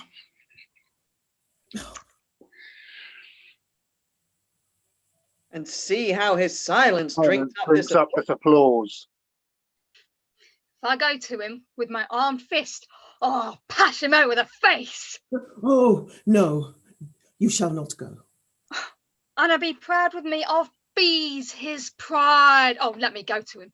Not for the worth that hangs upon our quarrel. Oh, paltry, insolent fellow. How he describes himself. Can he not be sociable? The raven chides blackness.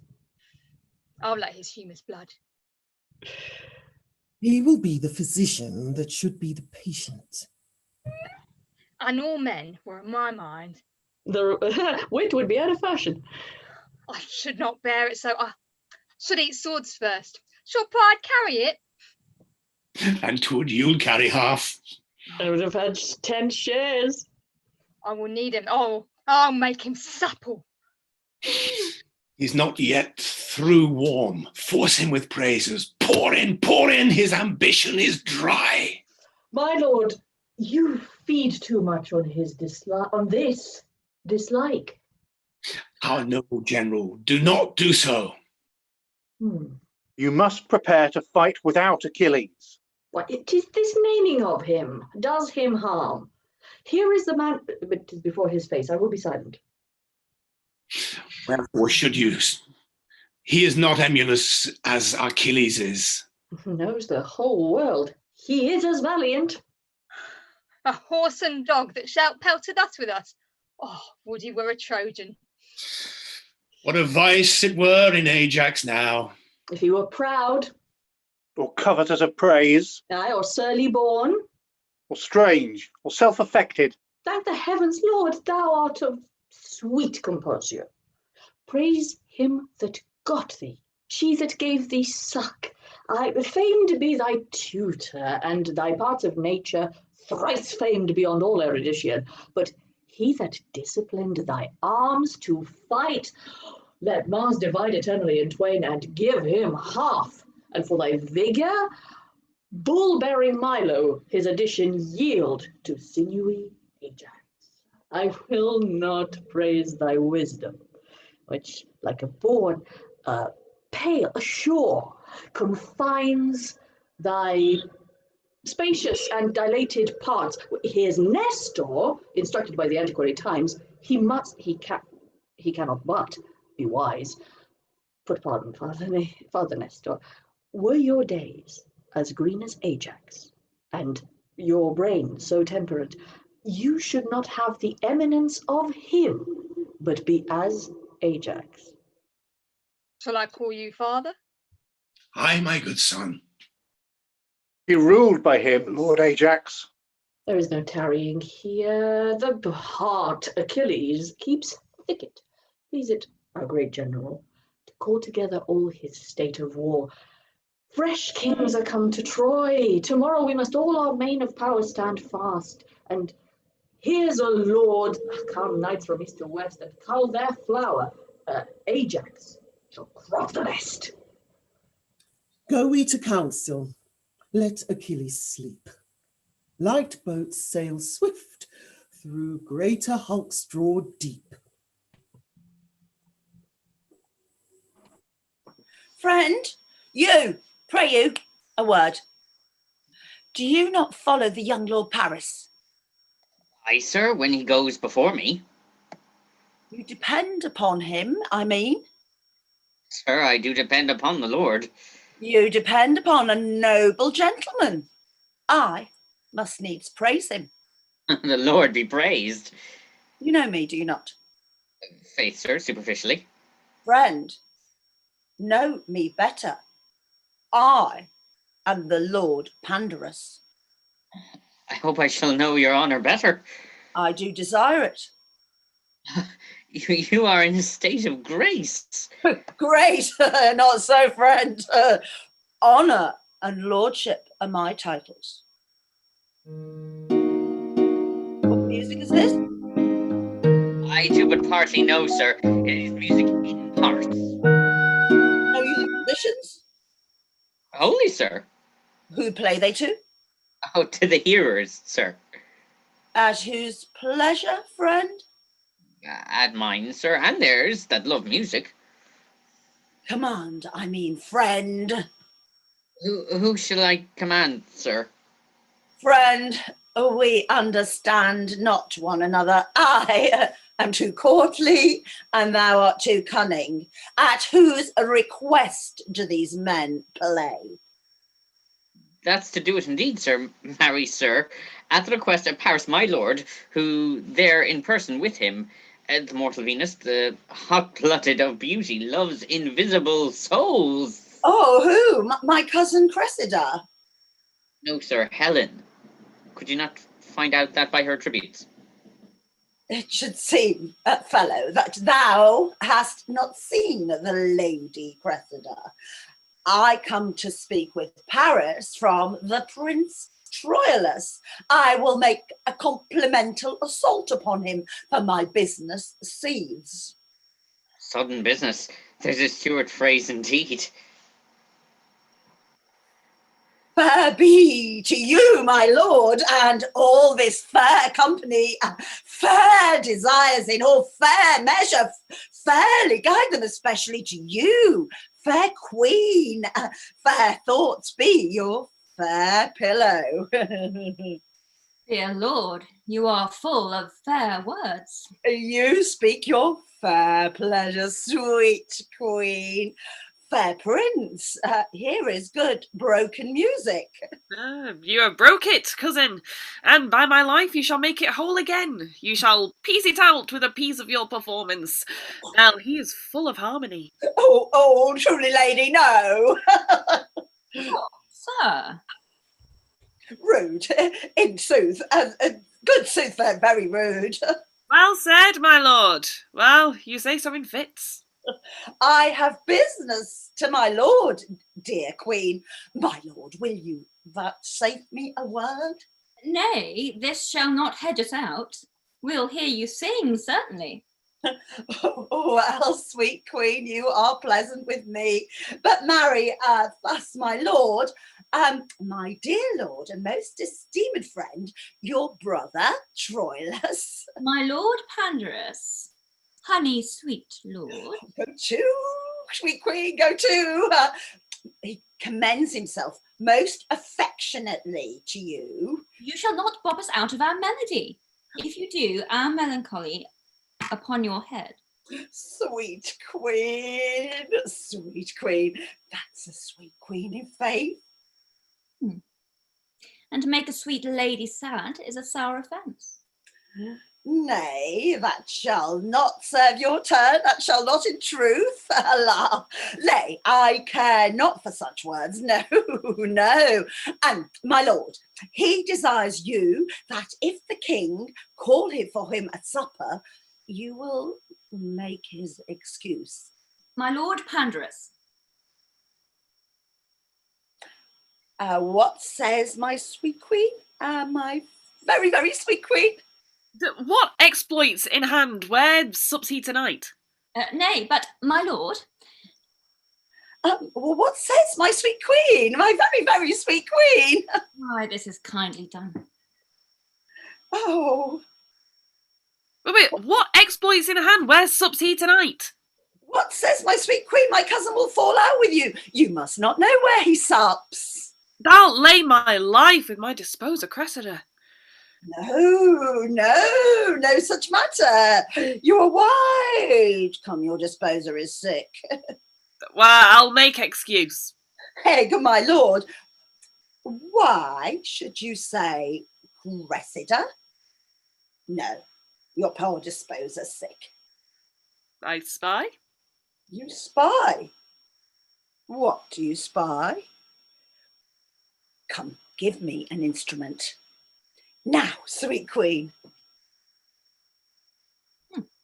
This is kindly done. My niece is horribly in love with a thing you have, sweet queen. She shall have it, my lord, if it be not my lord Paris. Hey, no, she'll none of him. They two are twain. Falling in after falling out may make them three. Come, I'll hear no more of this. I'll sing you a song now. Aye, prithee now. By my troth, sweet lord, thou hast a fine forehead. Aye, you may. Let thy song be love. This love will undo us all. Oh, Cupid. Love, that shall it in faith. Aye, good now, love, nothing but love. In good troth, it begins so. Love, nothing but love. Still more. For love's bow shoots buck, and the shaft confounds. Not that it wounds, but tickles still the sore. These lovers cry, oh, they die. Yet that which seems the wound to kill doth turn, to ha ha ha. So dying love lives still. Oh, oh, a while, but ha ha ha. Oh, oh, groans out for ha ha ha. Hey ho. In love, if faith, to the very tip of the nose. He is nothing but doves, love. And that breeds hot blood, and hot blood begets hot thoughts, and hot thoughts beget hot deeds, and hot deeds is love. Is this the generation of love? Hot blood, hot thoughts, and hot deeds? Why, they are vipers. Is this a generation of vipers? Sweet Lord, who's afield today? Hector, Dephobus, Helenus, Antinita, and all the gallantry of Troy. I would fain have armed today, but my Nell would not have it so. How chance my brother Troilus went not? Oh, he hangs a lip at something. You know all, Lord Pandarus. Oh, not I, honey sweet queen. I long to hear how they sped today. You'll remember your brother's excuse. To a hair. Farewell, sweet queen. Commend me to your niece. I will, sweet queen.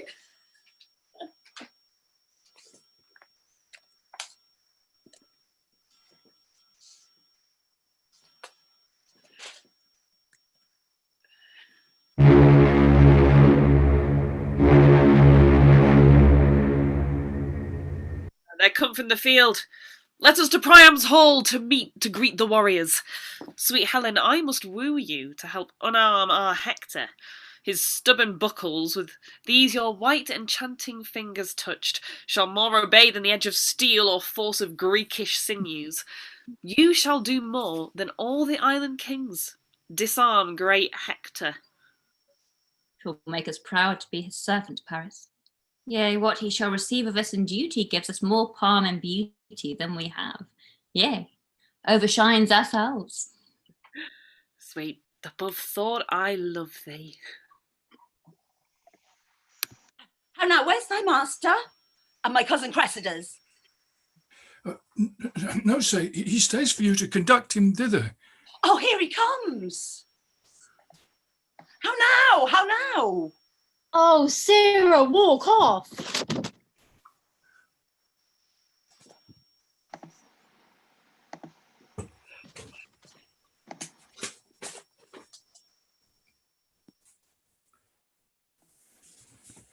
Have you seen my cousin? Oh, no, Pandarus. I stalk upon her door like a strange soul upon the Stygian banks, staying for a waftage. Oh, be thou my Charon, and give me swift transportance to those fields where I may wallow in the lily beds, proposed for the deserved. Oh, gentle Pandarus, from Cupid's shoulder pluck his painted wings and fly with me to Cressid. Walk here in the orchard, I'll bring her straight. Oh, I am giddy. Expectation whirls me round. Oh, the imagined relish is so sweet. Oh, that it enchants my sense. What will it be when that watery palate tastes indeed love's thrice repured nectar? Oh, death, I fear me. Swooning destruction, or some joy too fine, too subtle, potent, tuned too sharp in sweetness for the capacity of my ruder powers. Oh, I fear it much, and I do fear besides that I shall lose distinction in my joys, as doth a battle when they charge on heaps, the enemy flying. Making her ready, she'll come straight. You must be witty now. She does so blush and fetches her wind so short, as if she were frayed with a sprite. I'll fetch her. 'Tis the prettiest villain. She fetches her breath as short as a new ta'en sparrow. Oh, even doth a passion doth embrace my bosom. Oh, my heart beats thicker than a feverish pulse, and all my powers do their bestowing lose, like vassalage at unawares encountering the eye of majesty. Oh, come on. Why need you blush? Shen's a baby.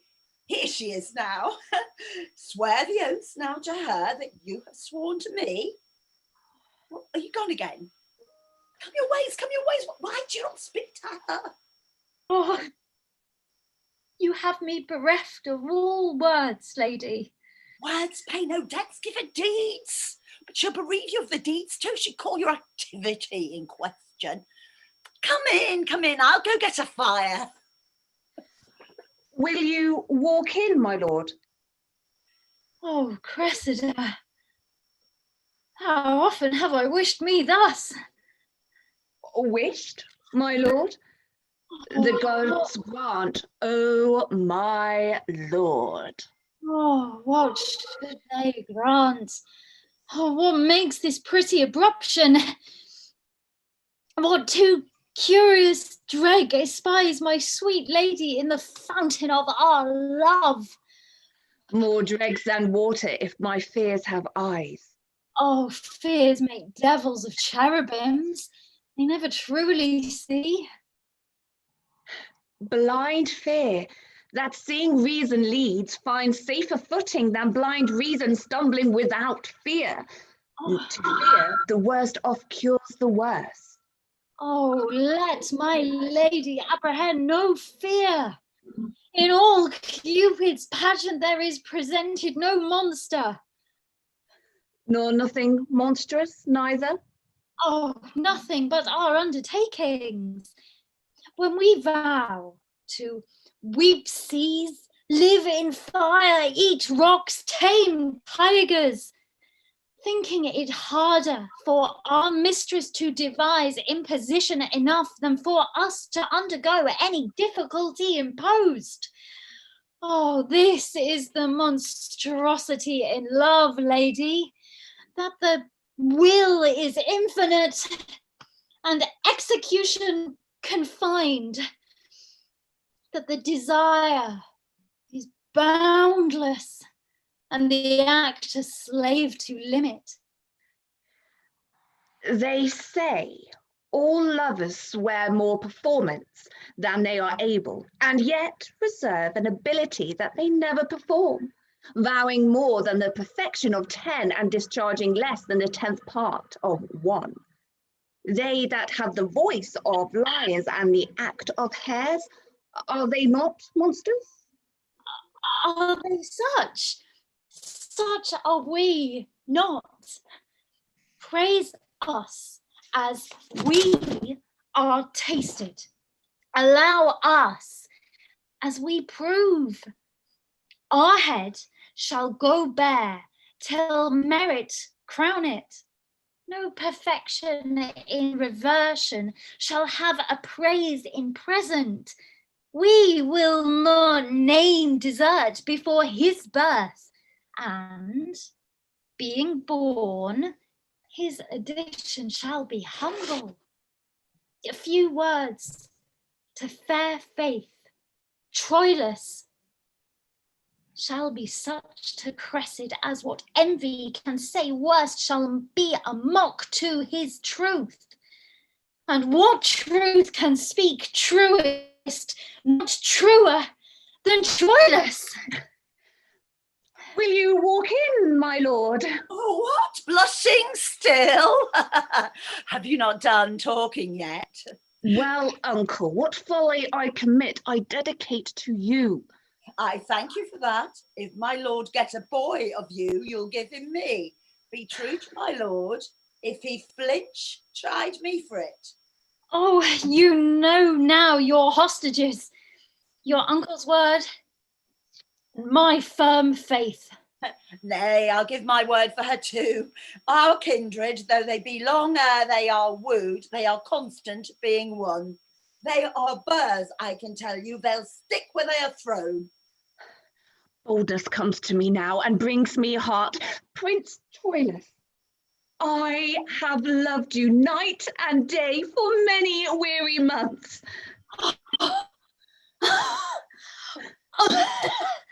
Oh, why was my Cressida then so hard to win?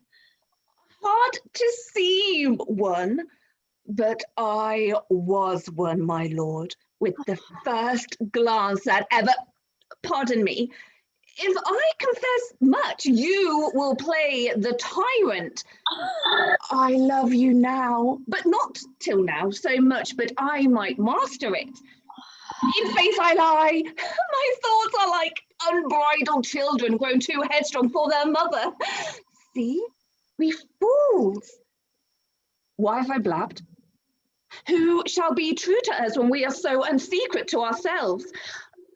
But though I loved you well, I wooed you not. And yet, good faith, I wished myself a man, or that a woman had men's privilege of speaking first.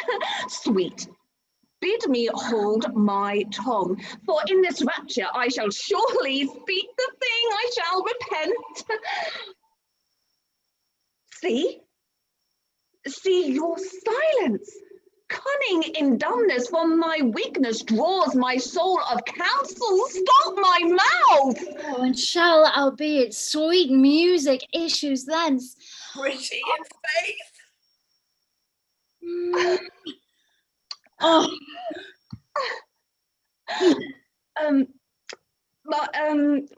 My lord, I do beseech you pardon me. 'Twas not my purpose thus to beg a kiss. I am ashamed. Oh heavens, what have I done? For this time will I take my leave, my lord. Oh, your leave, sweet Cressida. Leave? And you take leave till tomorrow morning? Pray you, content you. Oh, what offends you, lady? Sir, mine own company. Oh, you cannot shun yourself. Oh, let me go and try. I have a kind of self resides with you, but an unkind self that itself will leave to be another's fool. I would be gone. Where is my wit? I know not what I speak. Oh, well, know they what they speak that speak so wisely. Perchance, my lord, I show more craft than love, and fell so roundly to a large confession to angle for your thoughts. But you were wise, or else you love not. For to be wise and love exceeds man's might, that dwells with gods above. Oh, that I thought it could be in a woman. As if it can be, I will presume in you. To feed for aye her ramp and flames of love, to keep her constancy in plight and youth, our living beauties outward, with a mind that doth renew swifter than blood decays. Or that persuasion could but thus conceive me, that my integrity and truth to you might be affronted with the match and weight of such a winnowed purity in love. Oh, were I then uplifted! But alas, I am as true as truth's simplicity, and simpler than the infancy of truth. In that, I'll war with you. Oh, virtuous fight! When right with right wars, who shall be most right? True swains in love shall in the world come, approve their truths by TROILUS, when their rhymes, full of protest, of oaths and big compare. Wants similes, truth tired with iteration. Oh, as true as steel, as plantage to the moon, as sun to day, as turtle to her mate, as iron to adamant, as earth to the center. Yet all comparisons of truth, as truth's authentic author to be cited, as true as Troilus, crown up the verse and sanctify the numbers. Prophet may you be. If I be false or swerve a hair from truth, when time is old and has forgot itself, when water drops have worn the stones of Troy and blind oblivion swallowed cities up, and mighty states, characterless, are grated to dusty nothing, yet let memory from false to false among false maids in love unbraid my falsehood, when they've said, as false as air, as water, wind, or sandy earth, as fox to lamb, as wolf to heifer's calf, pard to the hind, or stepdame to her son. Yeah, let them say to stick the heart of falsehood, as false as Cressida. Go to! A bargain! A bargain made! Seal it! Seal it! I'll be the witness. Here, I hold your hand. Here, my cousins. If ever you prove false to one another, since I have taken such pains to bring you together, let all pitiful goers between be called to the world's end after my name. Call them all panders. Let all constant men be Troilus, all false women Cressids, and all brokers between panders. Say amen. Amen. Amen. Whereupon I will show you a chamber with a bed. Which bed? Because it does not speak of your pretty encounters. Press it to death. Away! And Cupid grant all tongue-tied maidens here bed chamber, Panda to provide this gear.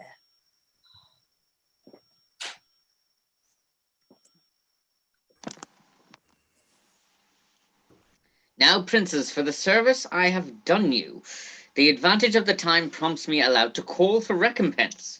Appear it in your mind, that, though the sight I bear in things to love, I have abandoned Troy, left my possessions, incurred a traitor's name, exposed myself from certain unpossessed conveniences to doubtful fortunes, sequestering from me all that time, acquaintance, custom, and condition, made tame and most familiar to my nature, and here to do your service, and become as new to the world. Strange, unacquainted, I do beseech you, as in the way of taste, to give me now a little benefit out of those many registered in promise, which you say live to come in my behalf. What wouldst thou of us, Trojan? Make demand. You have a Trojan prisoner called Antenor. Yesterday took, Troy holds him very dear. Often have you thanks, therefore, desired my Cressid, in right great exchange, whom Troy hath still denied. But this Antenor, I know, in such a rest in their affairs, that their negotiations all must slack, wanting his manage, and they will almost give us a prince of blood, a son of Priam, in change of him. Let him be sent, great princes, and he shall buy my daughter and her presence, shall quite strike off all service I have done in most accepted pain. Let Diomedes bring him, and bring us Cressid hither. Acauchus shall have what he requests of us. A good Diomed, furnish you fairly for this interchange, Withal bring word if Hector will tomorrow be answered in his challenge. Ajax is ready. This shall I undertake, and 'tis a burden which I am proud to bear. Achilles stands at the entrance of his tent. Please it our general to pass strangely by him, as if he were forgot, and princes all lay negligent and loose regard upon him. I will come last. 'Tis like your question me, why such impulsive eyes are bent on him. If so, I have derision medicinable to use between your strangeness and his pride. It may be good. Pride hath no other glass to show itself but pride, for supple knees feed arrogance, and are the proud man's fees. We'll execute your purpose and put on a form of strangeness as we pass along. So do each lord, and either greet him not, or else disdainfully, which shall make him shake him more, and if not hit him, I will lead the way. What? Comes the general to speak with me? You know my mind, I'll fight no more against Troy. Oh, what says Achilles? Would he order us? Would you, my lord, aught with the general? No. Nothing, my lord? The better. Good day. Good day. How do you? What? How do you? Does the cuckold scorn me? Oh, now, Patroclus. Good morrow, Ajax. Good morrow. Aye, and good next day too. What mean these fellows? Know they not Achilles? They passed by strangely. They were used to bend, to send their smiles before them to Achilles, to come as humbly as they used to creep to holy altars. What, am I poor of late? 'Tis certain greatness once fallen out with fortune must fall out with men too. What the declined is, he shall as soon read in the eyes of others as feel in his own fall. For men, like butterflies, show not their mealy wings but to the summer.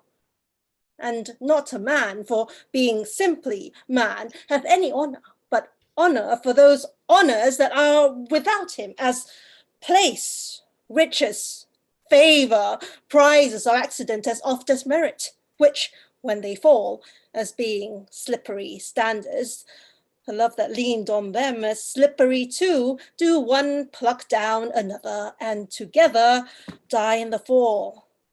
But 'tis not so with me. Fortune and I are friends. I do enjoy at ample point all that I did possess, save these men's looks, who do, methinks, find out something not worth in me such rich beholding as they have often given. Here is Ulysses. I'll interrupt his reading. How now, Ulysses? No, great Thetis' son. What are you reading?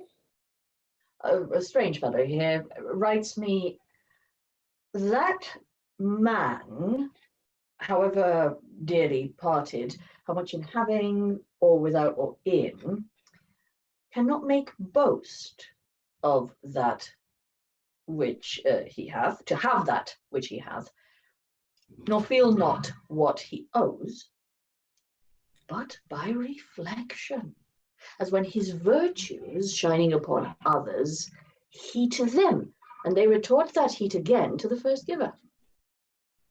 This is not strange, Ulysses.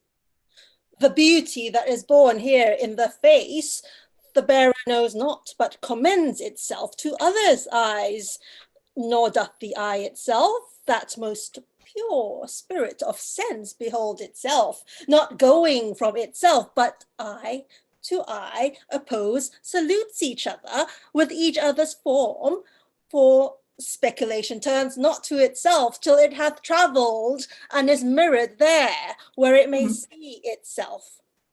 This is not strange at all. I do not strain at the position, it is familiar, but at the author's drift, who in his circumstance expressly proves that no man is the lord of anything.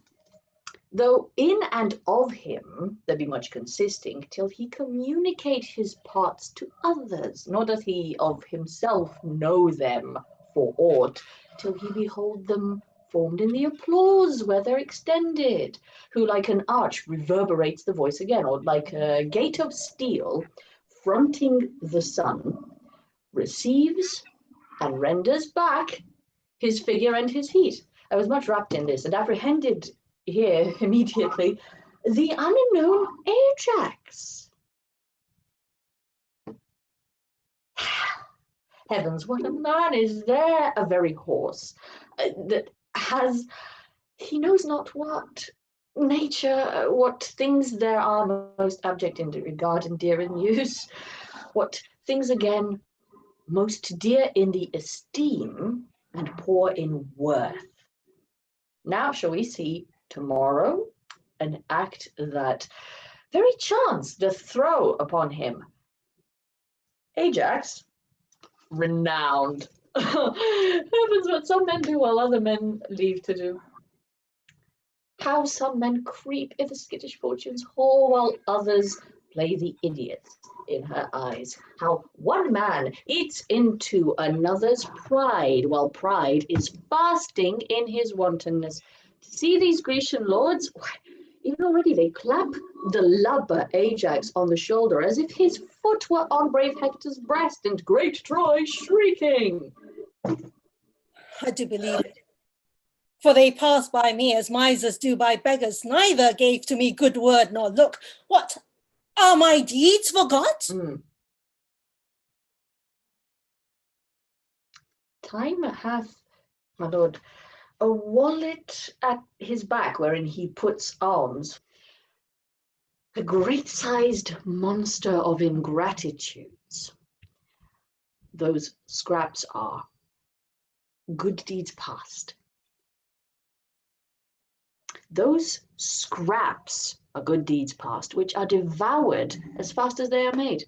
Forgot as soon as done. Perseverance, dear my lord, keeps honor bright. To have done is to hang quite out of fashion, like a rusty mail, in monumental mockery. Take the instant way, for honor travels in a strait so narrow where one butt goes abreast. Keep then the path, for emulation hath 1,000 sons that one by one pursue. If you give way or hedge aside from the direct forthright, like to an entered tide, they all rush by and leave you hindmost. Or like a gallant horse fallen in first rank, lie there for pavement to the abject rear, or run and trampled on them. What they do in present, though less than yours in past, must o'ertop yours, for time is like a fashionable host that slightly shakes his parting guest by the hand, and with his arms outstretched as he would fly, grasps in the comer. Welcome ever smiles, and farewell goes out, sighing. Let not virtue seek remuneration for the thing it was, for beauty, wit, high birth, vigor of bone, desert in service, love, friendship, charity are subjects all to envious and calumniating time.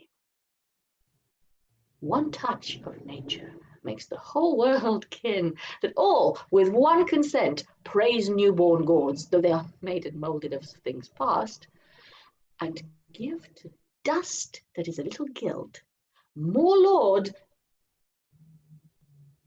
than gilt or dusted. Present eye praises the present object.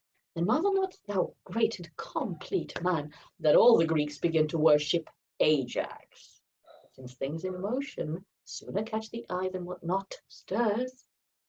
The cry went once on thee, and still it might, and yet it may again, if thou wouldst not entomb thyself alive, and case thy reputation in thy tent, whose glorious deeds, but in these fields of late, made emulous missions amongst the gods themselves, and drave great Mars to faction. Of this my privacy I have strong reasons. But gainst your privacy, the reasons are more potent and heroical. 'Tis known, Achilles, that you are in love with one of Priam's daughters. Ha! Known. Is that a wonder? The Providence that's in a watchful state knows almost every grain of Plutus' gold, finds bottom in the uncomprehensive deeps, keeps place with thought, and almost like the gods, deep does thoughts unveil in their dumb cradles. There is a mystery, with whom relation does never meddle, in the soul of state, which hath an operation more divine than breath or pen can give expression to. All the commerce that you have had with Troy as perfectly is ours as yours, my lord. And better would it fit Achilles much to throw down Hector than Polyxena. But it must grieve young Pyrrhus now at home, when fame shall in our island sound her trump, and all the Greekish girls shall tripping sing, great Hector's sister did Achilles win. But our great Ajax bravely beat down him. Farewell, my lord. I, as your lover, speak. The fool slides o'er the ice that you should break.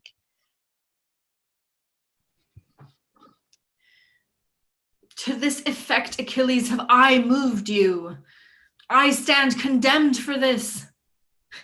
They think my little stomach for the war and your great love to me restrains you thus.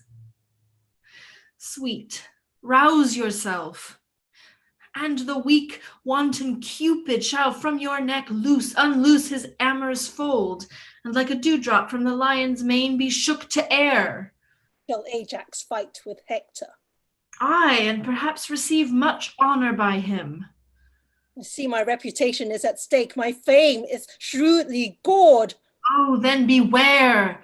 Those wounds heal ill that men do give themselves.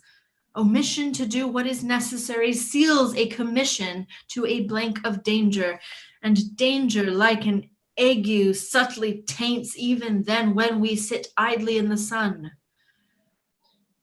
Go call Thersites hither, sweet Patroclus. I'll send the fool to Ajax and desire him to invite the Trojan lords after the combat to see us here unarmed.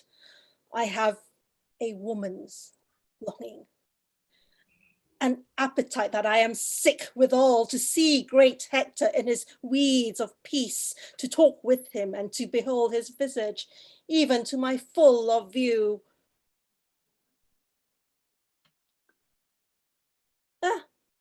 A labor saved.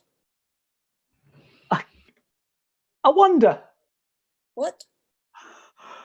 Ajax goes up and down the field asking for himself. How so? He must fight singly tomorrow with Hector, and is so prophetically proud of an heroic cudgelling that he raves in saying nothing. How can that be? Why, he stalks up and down like a peacock, astride and a stand, ruminates like a hostess that hath no arithmetic but her brain to set down her reckoning, bites his lip with a polite regard, as who should say, there were wit in his head, and 'twould out, and there is, but it lies as coldly in him as fire in a flint, which will not show without knocking. The man's undone forever. For if Hector break not his neck in the combat, he'll break it himself in vain glory. He knows not me. I said, good morrow, Ajax, and he replies, thanks, Agamemnon. What think you of this man that takes me for the general? He's grown a very land fish, languageless, a monster. A plague of opinion. A man may wear it on both sides like a leather jerkin. Thou must be my ambassador to Hymphocites. Who, I? Well, he'll answer no one. He professes not answering. Speaking is for beggars. He wears his tongue in his arms. I will put on his presence. Let Patroclus make demands to me. You shall see the pageant of Ajax. To him, Patroclus. Tell him I humbly desire the valiant Ajax to invite the most valorous Hector to come unarmed to my tent, and to procure the safe conduct for his person of the magnanimous and most illustrious 6 or 7 times honored Captain General of the Grecian army, Agamemnon, etc., etc. Do this. Jove bless great Ajax. I come from the worthy Achilles, Huh. who most humbly desires you to invite Hector to his tent, and to procure safe conduct from Agamemnon. Agamemnon? Aye, my lord. What say you to it? God be with you, with all my heart. What? Your answer, sir? If tomorrow be a fair day, by 11 o'clock it will go one way or other. Howsoever, he shall pay for me ere he has me. Your answer, sir? Fare you well, with all my heart. Why, but he is not in this tune, is he? No, but he's out of tune thus. What music will be in him when Hector has knocked out his brains, I know not, but I am sure none, unless the fiddler Apollo get his sinews to make catlings on. Come, thou shalt bear a letter to him straight. Let me bear another to his horse, for that's the more capable creature. My mind is troubled, like a fountain stirred, and I myself see not the bottom of it. Would the fountain of your mind were clear again, that I might water an ass in it. I had rather be a tick in a sheep than such a valiant ignorance.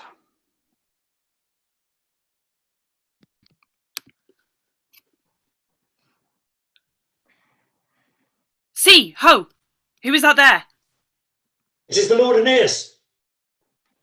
Is the prince there in person? Had I so good occasion to lie long as you, Prince Paris, nothing but heavenly business should rob my bedmate of my company. My mind too. Good morrow, Lord Aeneas. Valiant Greek, Aeneas. Take his hand. Witness the process of your speech, wherein you told how Diomed, a whole week by days, did haunt you in the field. Health to you, valiant sir, during all question of the gentle truce, but when I meet you armed as black defiance as heart can think or courage execute. One and other Diomed embraces. Our bloods are now in calm, and so long health.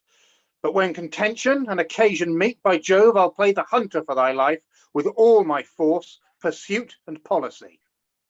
And thou shalt hunt a lion that will fly with his face backward. In humane gentleness. Welcome to Troy. Now, by Anchises' life, welcome indeed. By Venus's hand, I swear no man alive can love in such a sort the thing he means to kill more excellently. We sympathize. Jove, let Aeneas live, if to my sword his fate be not the glory. 1,000 complete courses of the sun. But in mine emulous honour, let him die, with every joint a wound, and that tomorrow. We know each other well. We do, and long to know each other worse. This is the most despiteful gentle greeting, the noblest hateful love that e'er I heard of. What business, lord, so early? I was sent for to the king, but why, I know not. His purpose meets you. 'Twas to bring this Greek to Calchas's house, and there to render him, for the enfreed Enator, the fair Cressid. Let's have your company, or, if you please, haste there before us. I constantly do think, or rather call my thoughts a certain knowledge, my brother Troilus lodges there tonight. Rouse him, give him note of our approach. With the whole quality wherefore, I fear we shall be much unwelcome. That I assure you. Troilus had rather Troy were born to Greece than Cressid born from Troy. There is no help. The bitter disposition of time will have it so. On, Lord, we follow you. Good morrow, all.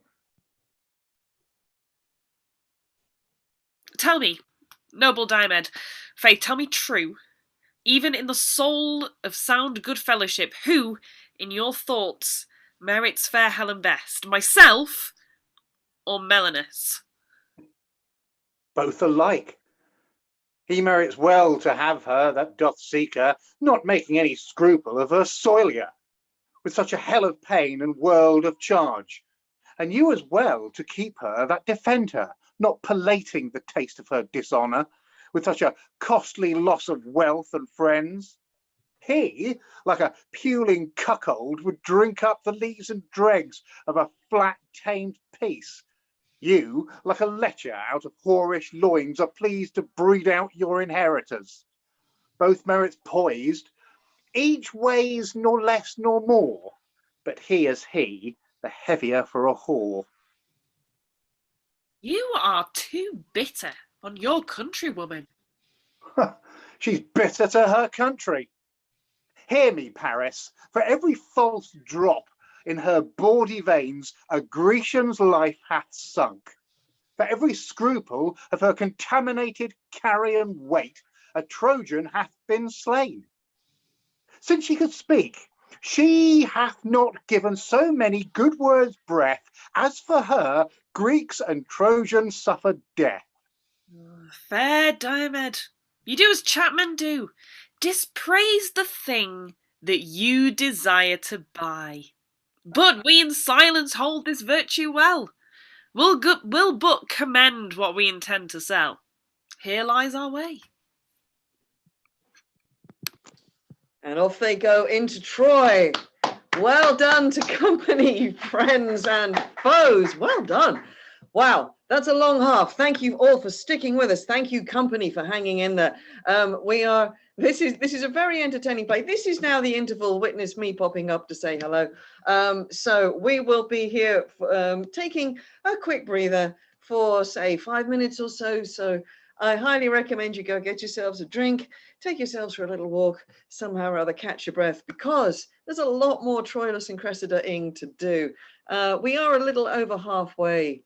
So I'm just going to chat for a while the company relaxes and while everybody else goes to make a cup of tea. So yeah, one of the interesting things about this play, and there are many, is the length of it, because I'm sitting here looking at my script and going, yeah, we're something over halfway. This play is actually officially a little bit short because it's only 4 acts long. And this is most unusual because the standard sort of act structure for the Renaissance at this time is 5. And when we get to the end, if you stick with us to the end, there is a feeling of, is that really the end? I'm not going to tell you what happens because that would be a spoiler. But it is one of the curious things that's been much debated over, well, probably 400 years as to, what is this play? Where is this play? Is it finished? Was it ever finished? Is it in fact by Shakespeare? This has been so much debated.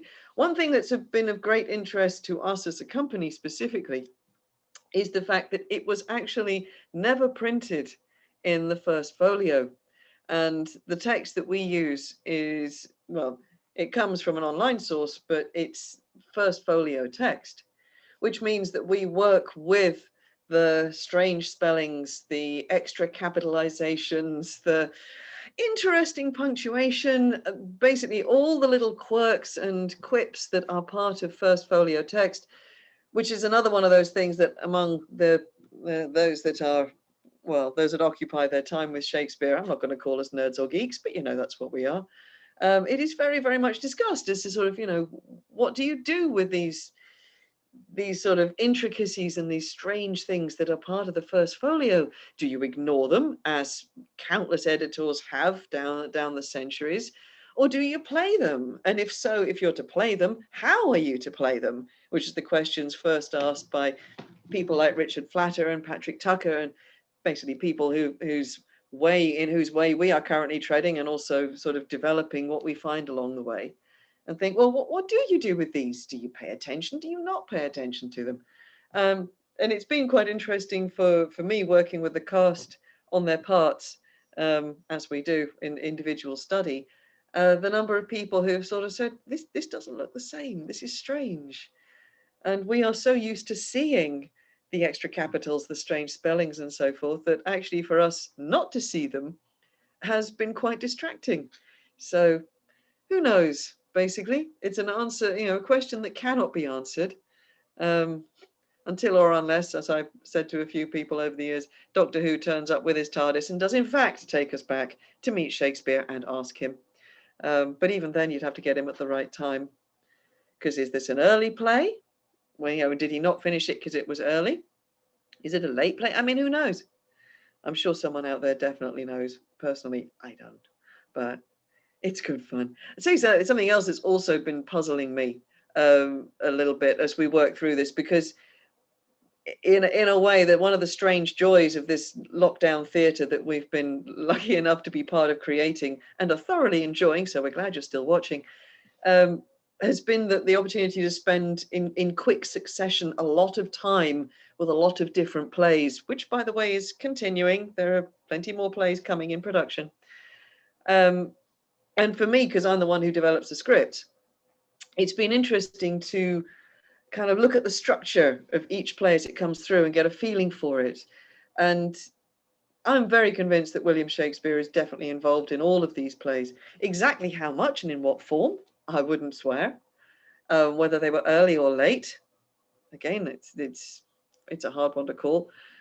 But the fact that he seems to be working in team with at least one other person on each project, because the overall sort of taste and flavor and structure is very different.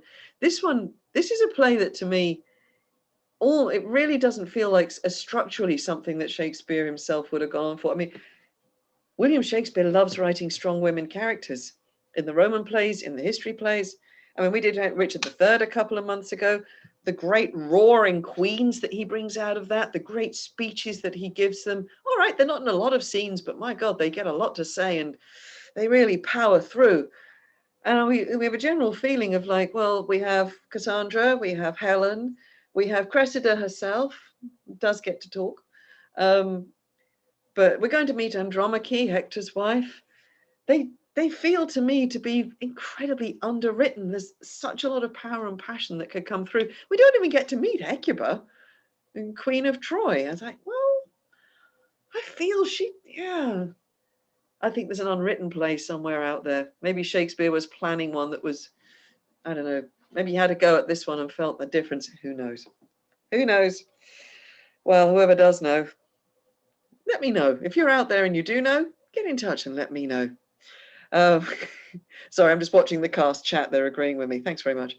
That's good to know, everybody. Okay, deep breaths, everybody. We are merely partway through our tragedy. Things do somewhat accelerate from now onwards, which is going to be fun. So let's remember where we've got to. Another point of the story, Troilus and Cressida, the plays about them. We've hardly seen them. Here they come. Our poor star-crossed lovers who seem to be able to make a good deal of a good deal on their relationship in the first half. We're going to meet them now, and they're going to receive some slightly unwelcome news. So deep breaths, everybody. We're diving on and swimming through. We are going to, I tell you, this is going to be a lot of fun this second half. We've got a whole battle we've got to pull off. So wish us luck. All right, my Troilus and my Cressida, are you ready to continue your tale? Yes. I've got a Cressida. Where's my Troilus? Yes, there's Troilus. Excellent. Pandarus, are you ready? You poised? And everybody else who's ready to leap in. I know we're out there. Good man. Right. Okay. So, deep breaths, everybody. Here we go. We're going back to Troy. Now, what could possibly happen to our sweet lovers? Off you go, guys. Enjoy the second half.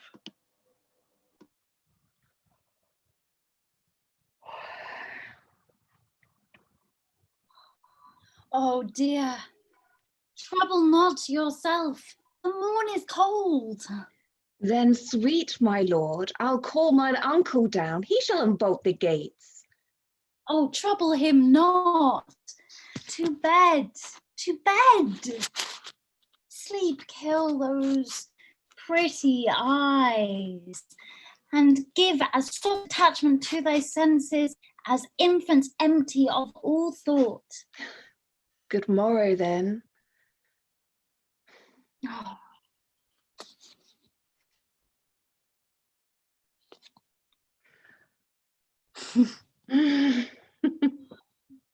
Oh, I prithee now to bed.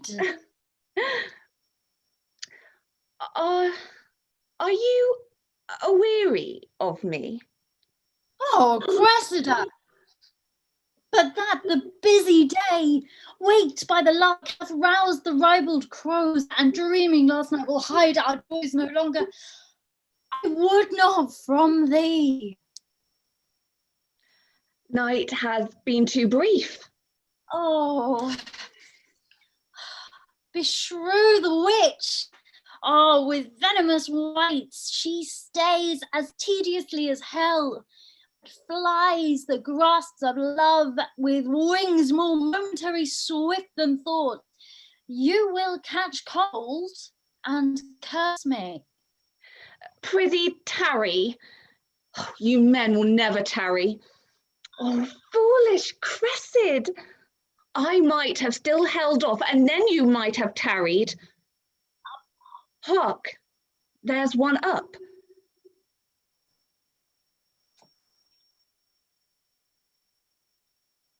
What's all the doors open here? Oh, it is your uncle. Oh, a pestilence on him! Now will he be mocking? I shall have such a life. How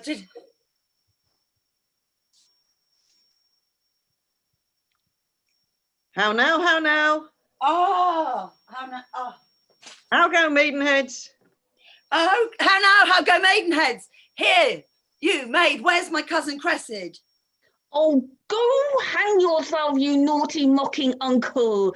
You bring me too, and then you flout me too. Do what? To do what?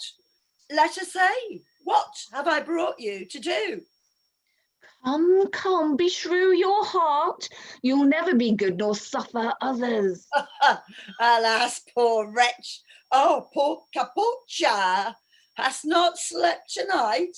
Would he not, naughty man, let it sleep? Bugbear, take him. Did not I tell you? Would he were knocked in the head. Who's there? What's the matter? You beat down the door? Who's that at the door?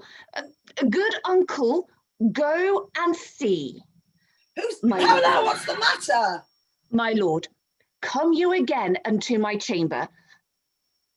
You smile and mock me as if I meant naughtily. Oh, come, you are deceived. I think of no such thing. How earnestly they knock. Pray you come in. I would not for half of Troy have you seen here. Who's there? Who's there? My Lord Aeneas? By my troth, I knew you not. What news with you so early?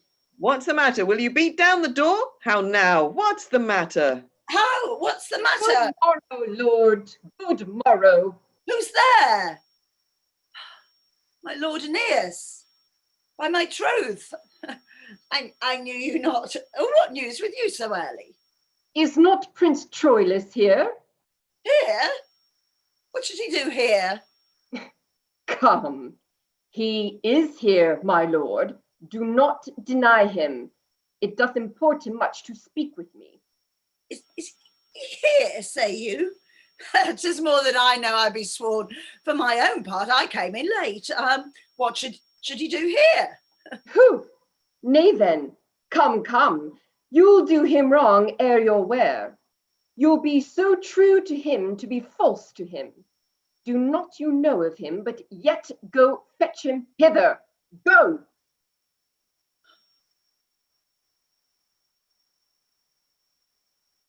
Oh no, what's the matter? My lord, I scarce have leisure to salute you, my matter is so rash. There is at hand Paris, your brother, and Deiphobus, the Grecian Diomed, and our Antenor delivered to us. And for him forthwith, ere the first sacrifice, within this hour, we must give up to Diomedes' hand the lady Cressida.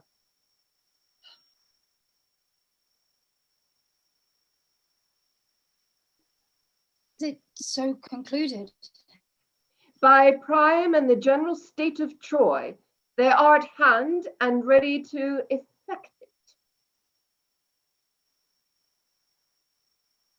How my achievements mock me. I will go meet them. And my lord Aeneas, we met by chance. You did not find me. Good, my lord. The secrets of nature have not more gift in taciturnity. Is it possible? No sooner got but lost. The devil take Antenor. The young prince will go mad. Plague upon Antenor. And would they broke his neck. How now? What's the matter? Who is here? Oh. Why sigh you so profoundly? Where's my lord? Gone? Oh, tell me, sweet uncle, what's the matter? Would I were as deep under the earth as I am above? Oh, the gods! What's the matter? Prithee, get thee in.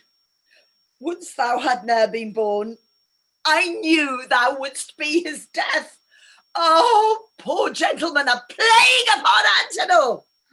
Good uncle, I beseech you, on my knees, beseech you, what's the matter? Thou must be gone, wench. Thou must be gone.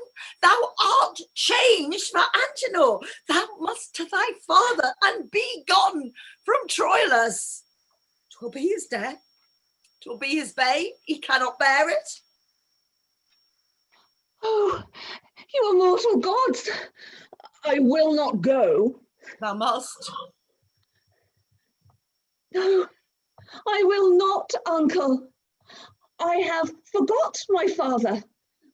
I know no touch of consanguinity, no kin, no love, no blood, no soul so near me as the sweet Troilus. Oh, you gods divine! Make Cressida's name the very crown of falsehood if she ever leave Troilus. Time, force, and death, do to this body what extremes you can, but the strong base and building of my love is as the very centre of the earth, drawing all things to it. I'll go in and weep. Do. Tear my bright hair and scratch my praised cheeks, crack my clear voice with sobs and break my heart with sounding Troilus. I will not go from Troy.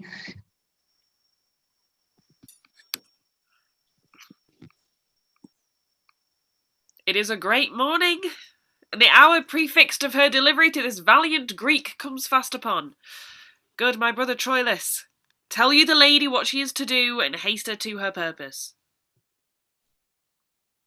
walk into her house.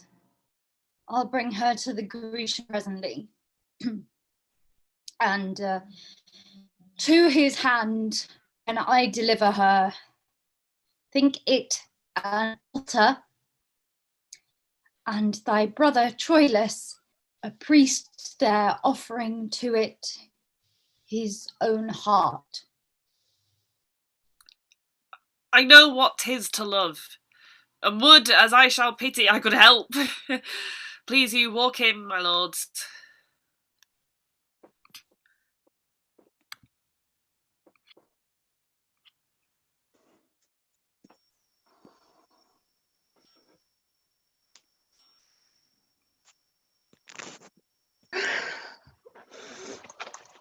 Be moderate. Be moderate. Why tell you me of moderation? The grief is fine, full, perfect that I taste, and violentus in a sense as strong as that which causes it.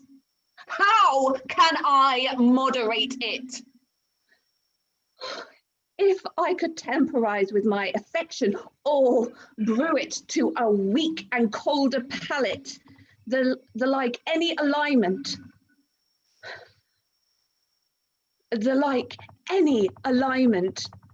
could I give my grief? My love admits no qualifying dross, no more my grief in such a precious loss. Here he comes.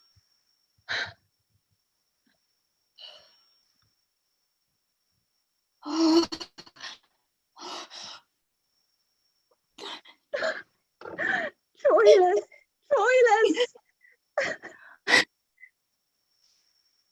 What a pair of spectacles is here. Oh, what a pair of spectacles is here. Let me embrace too. Oh, heart, as the goodly saying is, oh, heavy, heavy heart. Why sighst thou without breaking? Where he answers again, because thou canst not ease thy smart by friendship, nor by speaking. There never was a truer rhyme. Let us cast away nothing, for we may live to have need of such a verse. We see it. We see it. How now, lambs? Cressida, I love thee in so strained a purity that the blessed gods, as angry with my fancy, more bright in zeal than the devotion to which cold lips flow to their deities, take thee from me. Of the gods' envy. Aye. 'Tis too plain a case. And is it true that I must go from Troy? A hateful truth. What? And from Troilus too? From Troy and Troilus. Is it possible? And suddenly, where injury by chance puts back leave-taking, all roughly by, all time of pause, rudely beguiles our lips of all rejoinder, forcibly prevents our locked embrasures, strangles our dear vows, even in the birth of our own labouring breath. We two, but with so many thousand sighs, did by each other, must poorly sell ourselves with the rude brevity and discharge of one. Injurious time now with a robber's haste crams his rich thievery up, he knows not how. As many farewells as be stars in heaven, with distinct breath and consigned kisses to them, he fumbles up into a lost adieu and scans us with a single famished kiss, distasted with the salt of broken tears. My lord, is the lady ready? Hark! You were called. Some say the genius so cries, come to him that must die instantly. Bid them have patience. Bid them have patience! She shall come anon. Where are my tears? Rain, to lay this wind, or my heart will be blown up by the root. I must then to the Grecians. No remedy. A woeful Cressida amongst the merry Greeks. When shall we see again? Hear me, love. Be thou but true of heart. True? How now? What wicked deem is this? Nay, we must use explanation kindly, for it is parting from us. I speak not be thou true, as fearing thee, for I will throw my glove to death himself, that there's no calculation in my heart. Be thou true, say I, to fashion in sequent protestation. Be thou true, and I shall see thee. Oh, you shall be exposed, my lord, to dangers as infinite as imminent, but I'll be true. I'll grow friend with danger. Wear this sleeve.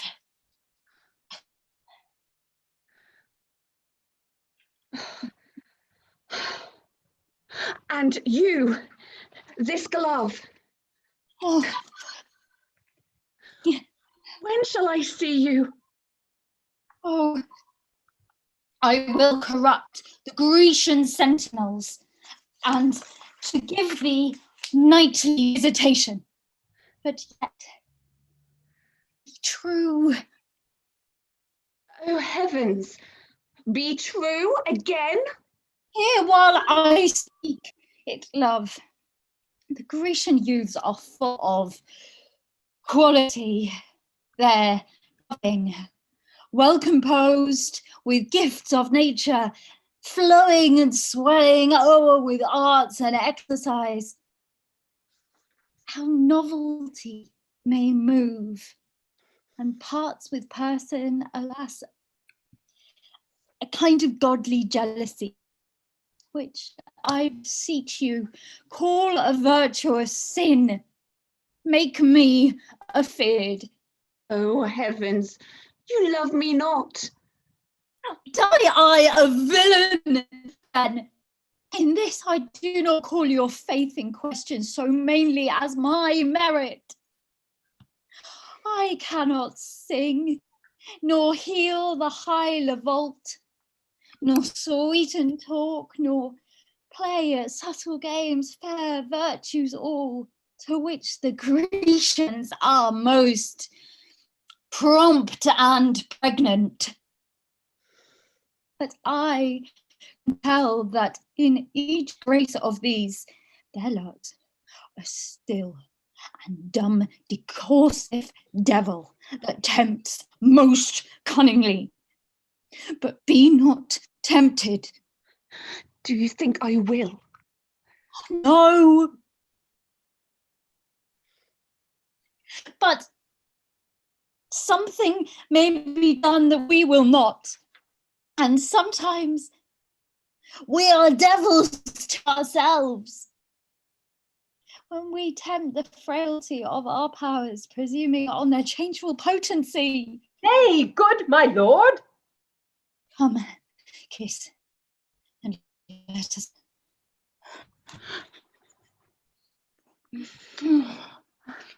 Oh. Brother Troilus! Oh, good brother, come you hither. and bring Aeneas and the Grecian with you. My lord, will you be true? Oh. Get on with it. Who I? Alas, it is my vice, my fault. Whilst others fish with craft for great opinion. Who I? Alas, it is my fault.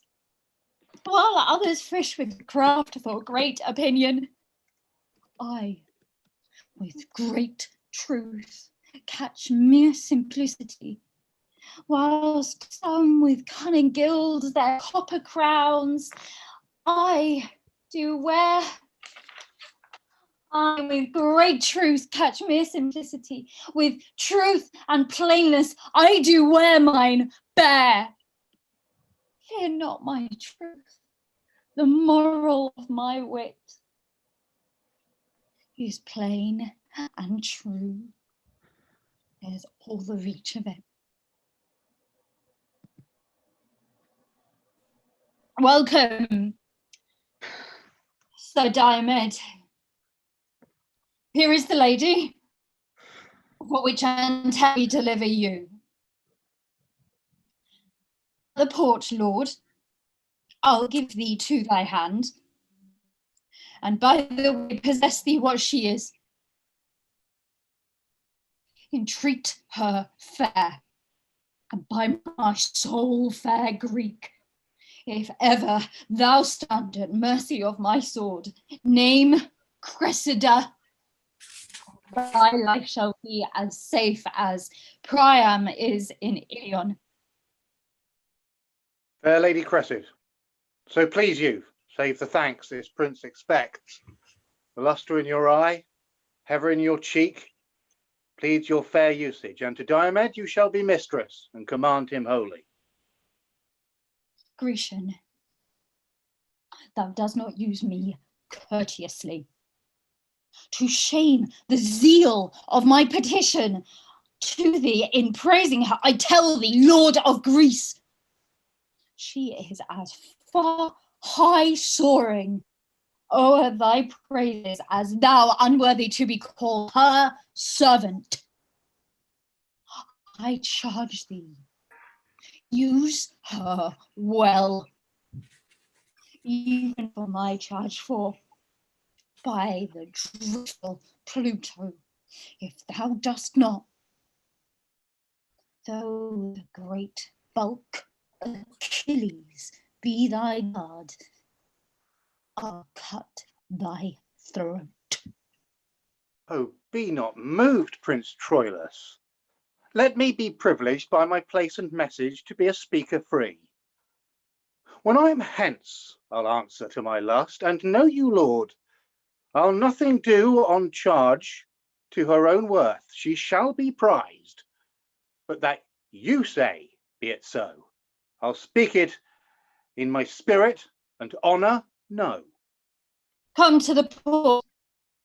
I'll tell thee, Diomed, this brave oft shall make thee to hide thy head. Lady, give me your hand. And as we walk, our own selves bend we our needful talk.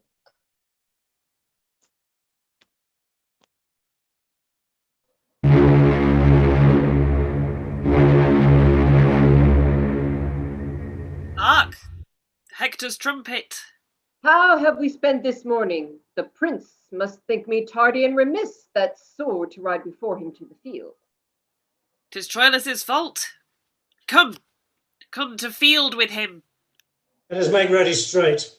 Yea, with a bridegroom's fresh alacrity, let us address to tend on Hector's heels. The glory of our Troy doth this day lie on his fair worth and single chivalry. Art. Here art thou in appointment fresh and fair, anticipating time with starting courage. Give with thy trumpet a loud note to Troy, thou dreadful Ajax, that the appalled air may pierce the head of the great combatant and hale him hither. Thou trumpet, there's my purse. Now crack thy lungs and split thy brazen pipe. Blow, villain, to thy sphered biased cheek outswell the colic of puffed Aquilian. Come, stretch thy chest and let thy eyes spout blood. Thou blowst for Hector.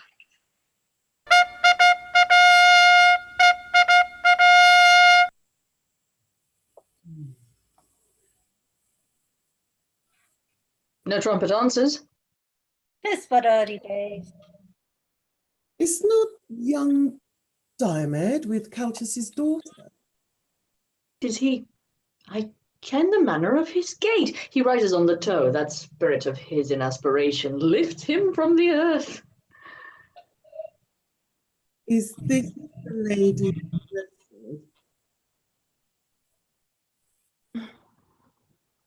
Even she. Most dearly welcome to the Greeks, sweet lady. Our general does salute you with a kiss. It is the kindness, but particular. 'Twere better she were kissed in general. And very courtly counsel. I'll begin.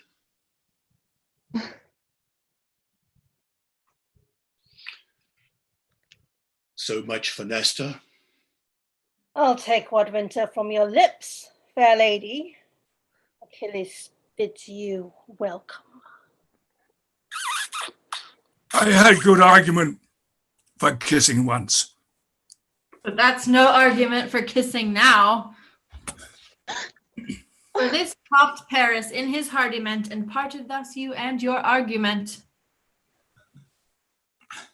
Deadly goal and theme of all our scorns, for which we lose our heads to gild his horns. The first was Menelaus's kiss, this mine. Patroclus kisses you. This is trim.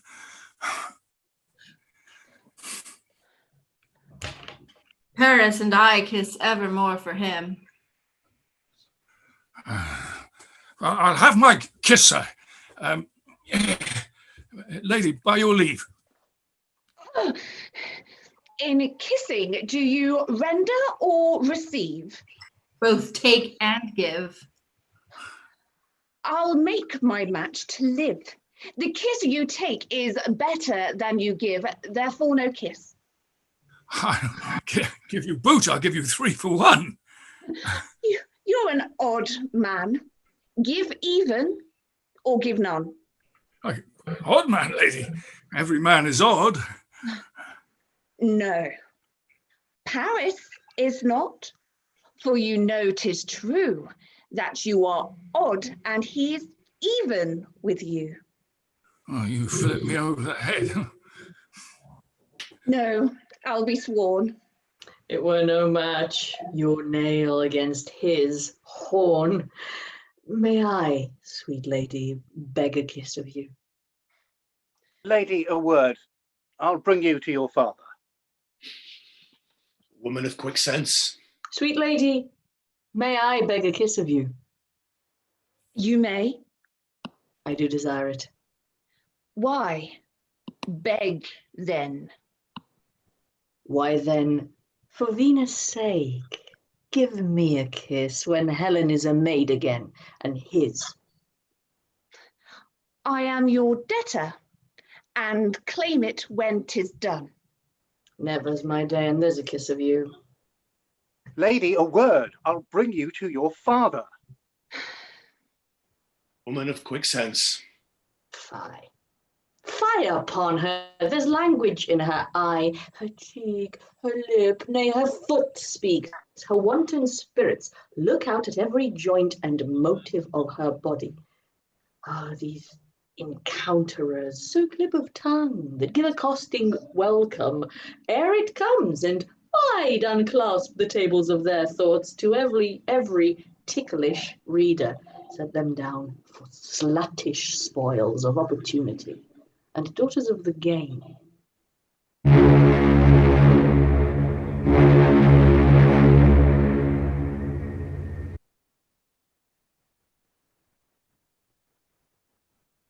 The Trojans trumpet, yonder comes the troop. Hail, all you state of Greece. What shall be done to him that victory commands? Or do you purpose the victor shall be known? Will you, the knights, shall to the edge of all extremity pursue each other, or shall be divided by any voice or order of the field? Hector bade. Which way would Hector have it? He cares not. He'll obey conditions. It's done, like Hector, but securely done, a little proudly, and great deal misprising the knight opposed. If not Achilles, sir, what is your name? If not Achilles, nothing. Therefore, Achilles, but whate'er know this, in the extremity of great and little, valor and pride excel themselves in Hector, the one almost as infinite as all, the other blank as nothing. Weigh him well, and that which looks like pride is courtesy. This Ajax is half made of Hector's blood, in love whereof half Hector stays at home, half heart, half hand, half Hector comes to seek the blended knight, half Trojan and half Greek. A maiden battle then. Oh, I perceive you. Here is Sir Diomed. Go, gentle knight, stand by our Ajax, as you, ordinary consent upon the order of their flight. So be it. Either to the uttermost, or else the breath. The combatants their spirit before they Before their strokes begin. They are opposed already. What? Trojan? Is that same that looks so heavy? The youngest son of Priam, a true knight, not yet mature, yet matchless, firm of word, speaking in deeds, and deedless in his tongue. Not soon provoked, nor being provoked soon calmed, his heart and hand both open and both free. For what he has, he gives. What thinks, he shows. Yet gives he not till judgment guide his bounty, nor dignifies an impure thought with breath. Manly as Hector, but more dangerous, for Hector in his blaze of wrath subscribes to tender objects, but he, in heat of action, is more vindictive than jealous love. They call him TROILUS, and on him erect a second hope as fairly built as Hector. Thus says Aeneas, one that knows the youth into his inches, and with private soul did in great Ilion thus translate him to me.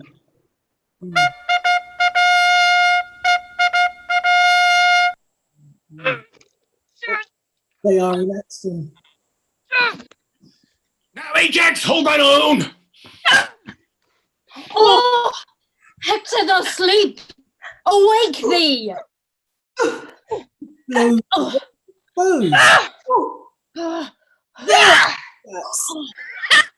Yes! You must know more.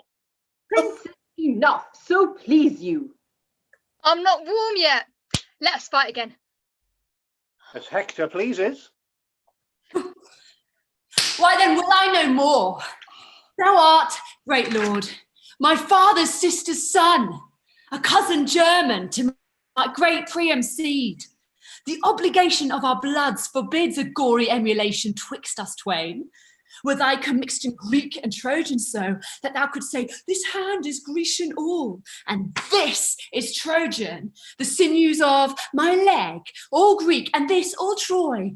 My mother's blood runs on the dexter cheek, and this sinister bounds in my father's. By Jove multipotent, thou shouldst not bear from me in a Greekish manner, wherein my sword had not impressure made of our rank feud. but the just gods gainsay that any drop thou borrowedst from thy mother, my sacred aunt, should by my mortal sword be drained.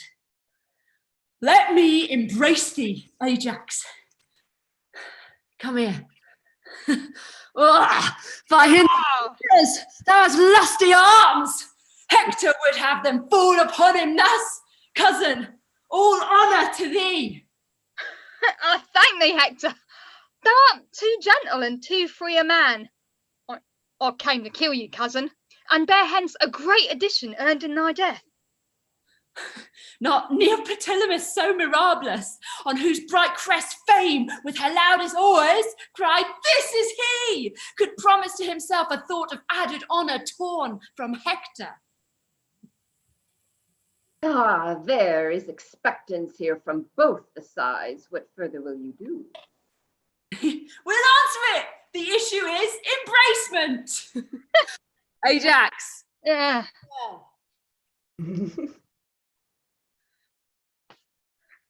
Farewell. If I might in entreaties find success, as seldom I have the chance, I would desire my famous cousin to our Grecian tents. 'Tis Agamemnon's wish, and great Achilles doth long to see unarmed the valiant Hector. Aeneas, call my brother Troilus to me, and signify this loving interview. To the expectors of our Trojan part, desire them home. Give me thy hand, cousin. I will go with thee and see your knights. Oh, great Agamemnon comes to meet us here. The word of them, tell me name by name. But for Achilles, mine own searching eyes shall find him by his large and portly size. Worthy of arms, as welcome as to one that would be rid of such an enemy. But that's no welcome, and more clear.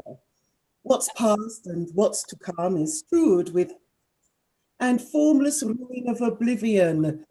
But in this extant moment, faith and troth, strained purely from all hollow biased drawing, bids thee, with most divine integrity, from heart of very heart, great Hector, welcome. I thank thee, most imperious Agamemnon. My well-famed Lord of Troy, no less to you. Let me confirm my princely brother's greeting. You brace of warlike princes, welcome hither. Well, who must we answer? The noble Menelaus. Oh, you, my lord. By Mars, his gauntlet, thanks. Mock not that I affect the untraded oath. Your quondam wife swears still by Venus' glove. She's well, but bade me not commend her to you. Speak not her name, sir, she's a deadly theme. Pardon, I offend. Have thou, gallant Trojan, seen thee oft labouring for destiny, make cruel way through the ranks of Greekish youth? And I have seen thee, as hot as Perseus' spur thy Phrygian steed, despising many forfeits as subduments, when thou hast hung thy advanced sword in the air, not letting it decline on the declined. That I have said to some my standers by, lo, Jupiter is dealing life. And I have seen thee pause, take thy breath, when the ring of Greeks have hemmed thee in like an Olympian wrestling. This I have seen, but by thy countenance, still locked in steel, I never saw till now. I knew thy grandsire, and once fought with him. He was a good soldier. But by great Mars, the captain of us all, never saw like thee. Let an old man embrace thee, and, worthy warrior, welcome to our tent. Is the old Nestor. Let me embrace thee, good old chronicle. Thou hast so long walked hand in hand with time. Most reverend Nestor, I am glad to clasp thee. I would my arms could match thee in contention, as they contend with thee in courtesy. I would they could. By this white beard, I'll fight with thee tomorrow. Well, welcome, welcome. I have seen the time. I wonder now how yonder city stands, since we have here her base and pillar by us. I know your favour, Lord Ulysses, well. Oh, sir, there's many a Greek and Trojan dead, since first I saw yourself and Diomed in Ilion on your Greekish embassy. Sir, I foretold you then what would ensue. My prophecy is but half his journey yet, for yonder walls that pertly front your town, yonder towers, whose wanton tops do bust the clouds, must kiss their own feet. I must not believe you. There they stand yet, and modestly, I think, the fall of every Phrygian stone will cost a drop of Grecian blood. The end crowns all, and that old common arbitrator time will one day end it. So to him we leave it. Most gentle and most valiant Hector, welcome. After the general, I beseech you next to feast with me, and see me at my tent. I shall forestall thee, Lord Ulysses, thou. Now, Hector, I have fed mine eyes on thee. I have with exact view perused thee, Hector, and quoted joint by joint. Is this Achilles? I am Achilles. Oh, stand fair, I pray thee. Let me look on thee. Behold thy fill. Nay, I've done already. Thou art too brief. I will the second time, as I would by thee, view thee limb from limb. Oh, like a book of sport that read me o'er, but there's more in me than thou understand'st. Why dost thou so oppress me with thine eye? Tell me, you heavens, in which part of his body shall I destroy him? Whether there, or there, or there, that I may give the local wound a name and make distinct the very breach without Hector's great spirit flew. Answer me, heavens. It would discredit the blessed gods, proud man, to answer such a question. Stand again. Think'st thou to catch my life so pleasantly as to prenominate in nice conjecture where thou wilt hit me dead? I tell thee, yea. Wert thou an oracle to tell me so, I'd not believe thee. Henceforth, guard thee well. For I'll not kill thee there, nor there, nor there, but by the forge that stithied Mars his helm, I'll kill thee everywhere, o'er and o'er. Yea, you wisest Grecians, pardon me this brag. His insolence draws folly from my lips, but I'll endeavour deeds to match my words, or may I never. Do not chafe thee, cousin. And you, Achilles, let these threats alone till accident or purpose bring you to it. You may have every day enough of Hector if you have stomach. The general state, I fear, can scarce entreat you to be odd with him. I pray you, let us see you in the field. We have had pelting wars since you refused the Grecians' cause. Dost thou entreat me, Hector? Tomorrow do I meet thee, fell as death. Tonight, all friends. Thy hand upon that match. First, all you peers of Greece, go to my tent. There, in the full convolved weed. Afterwards, is Hector's leisure, and your bounties shall concur together, severally and quickly. Beat aloud the tambourines, let the trumpets blow, that this great soldier may his welcome know.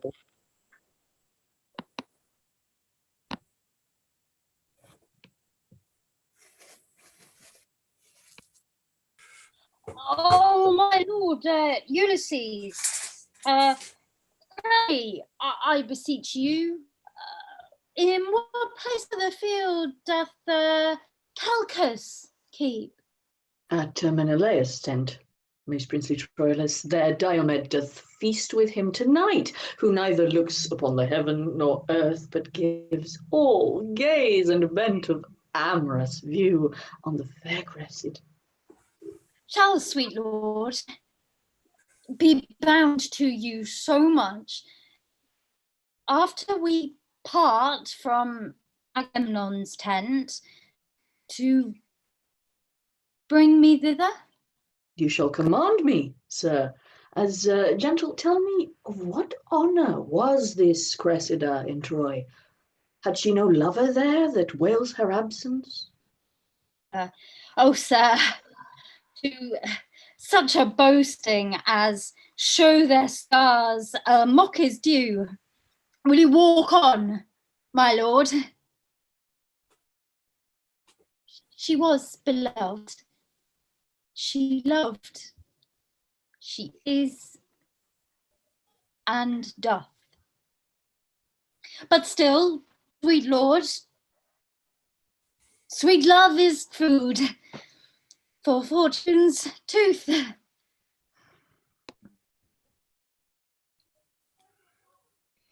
I'll heat his blood with Greekish wine tonight, which with my scimitar I'll cool tomorrow. Patroclus, let us feast him to the height. Here comes Thersites. How now, thou core of envy, thou crusty batch of nature, what's the news?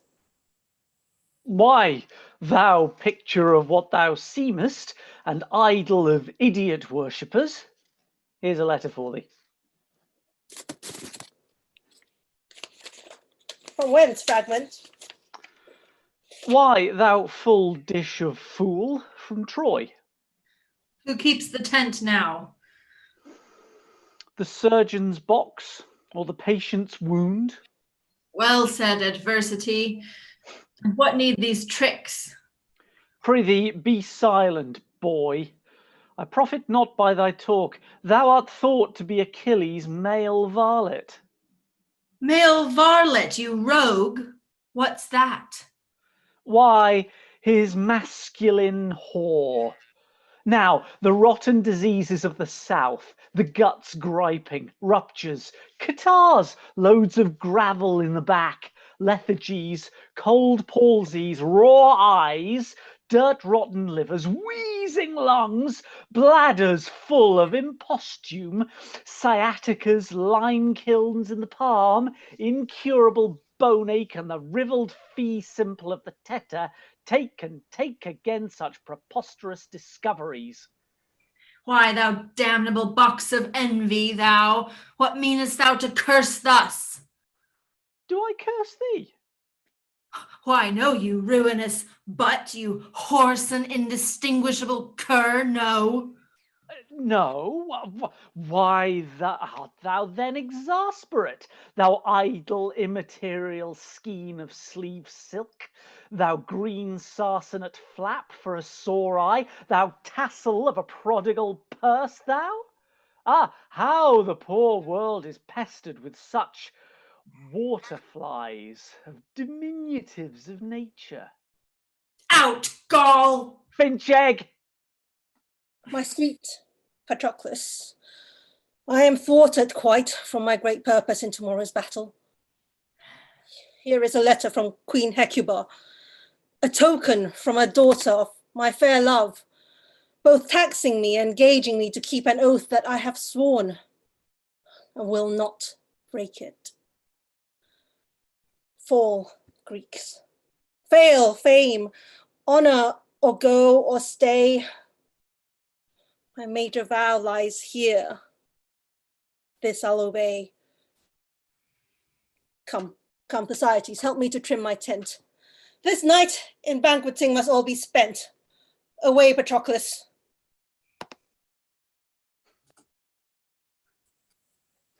With too much blood and too little brain, these two may run mad. But if with too much brain and too little blood they do, I'll be a curer of madmen.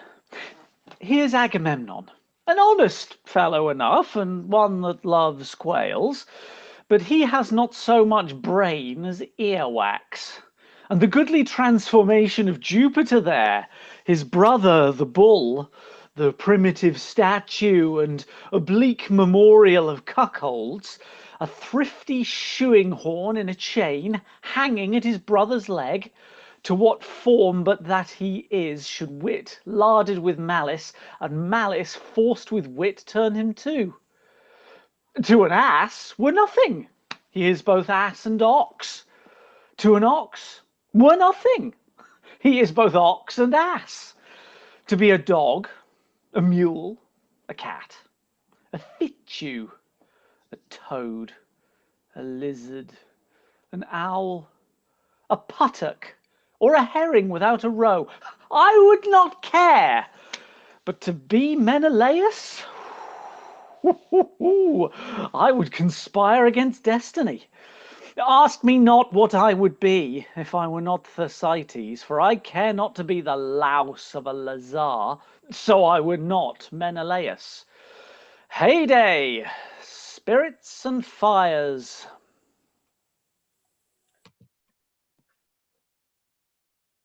Oh, we go wrong. No, yonder 'tis. There where we see the lights. I trouble you. No, not a whit. Here comes himself to guide you. Welcome, brave Hector. Welcome, Princess all. So now, fair Prince of Troy, I bid good night. Ajax commands the guards to tend on you. Thanks and good night to the Greeks' general. Good night, my lord. Good night, sweet Lord Menelaus. Sweet draught, sweet, quotha, sweet sink, sweet sewer. Night and welcome, both at once to those that go or tarry. A good night. Old Nestor, Teres, and you too, Diomed. Keep Hector company an hour or two. I cannot. I have important business, the tide whereof is now. Good night, great Hector. Give me your hand.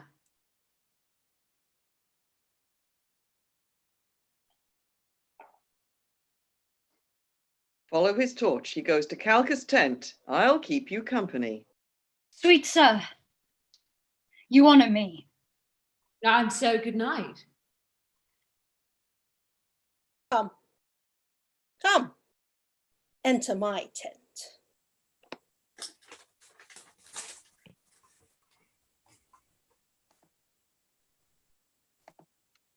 That same Diomed's a false-hearted rogue, a most unjust knave. I will no more trust him when he leers than I will a serpent when he hisses. He will spend his mouth and promise like Brabler the hound, but when he performs, astronomers foretell it. It is prodigious. There will come some change. The sun borrows of the moon when Diomed keeps his word. I will rather leave to see Hector than not to dog him. They say he keeps a Trojan drab and uses the traitor Calchas' tent. I'll after. Nothing but lechery. All incontinent varlets.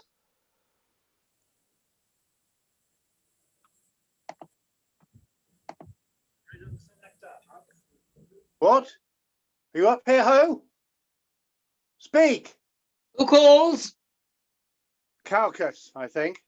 Where's your daughter? She comes to you.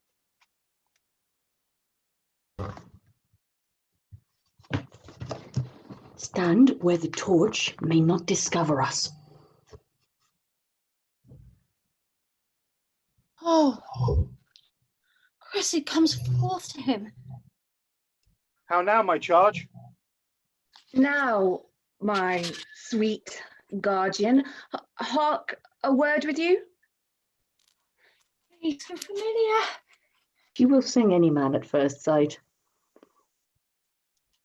And any man may sing her. If he can take her cliff, she's noted. Will you remember? Remember? Yes? Nay, but do then. And let your mind be coupled with your words. What should she remember? List. Sweet honey Greek, tempt me no more to folly. Roguery. Nay then. I'll tell you what. Oh, come, tell a pin, you are forsworn. In faith I cannot. What would you have me do? A juggling trick to be secretly open. What did you swear you would bestow on me? I prithee, do not hold me to mine oath. Bid me do anything but that, sweet Greek. Good night. Hold patience. How now, Trojan! Diomed! No, good night. I'll be your fool no more. Hark! One word in your ear? Oh, plague and madness! You are moved, Prince. Let us depart, I pray you, lest your displeasure should enlarge itself to wrathful terms. This place is dangerous. The time is right deadly. I beseech you, go. Hold, I pray you. Nay, good my lord, go off. Pray thee You flow to stay. great distraction. Come, my lord. I pray thee stay. You have no patience. Come. I pray you stay. The hell and all hell's torments, I will not speak a word. So, good night. Nay, but you part in anger. Doth that grieve thee? Oh, with the truth. Oh, now, Lord. By Jove, I will be patient. Guardian, why Greek? Oh, fool. Adieu, you falter. In faith, I do not come in faith, I do not come hither once again. You shake, my lord, at something. Will you go? You will break out. Stroked his cheek. Come. Nay, stay. By Jove, I will not speak a word.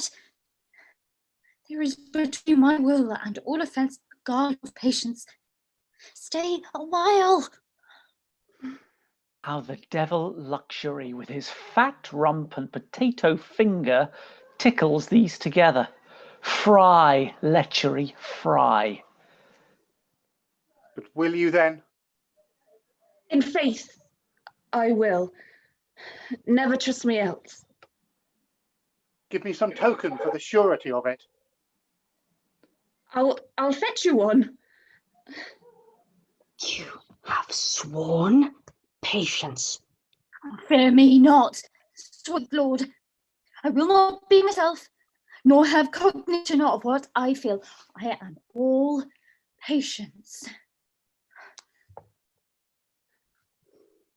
Now the pledge. Now. Here, Diomed, keep this sleeve. Oh, beauty! Where is thy fault? Lord, my lord. I will be patient outwardly, I will. You look upon that sleeve. Behold it well. He loved me. Oh, false wench! Give it to me again. Whose was't? It is no matter. Now I have it again. I will not meet with you tomorrow night.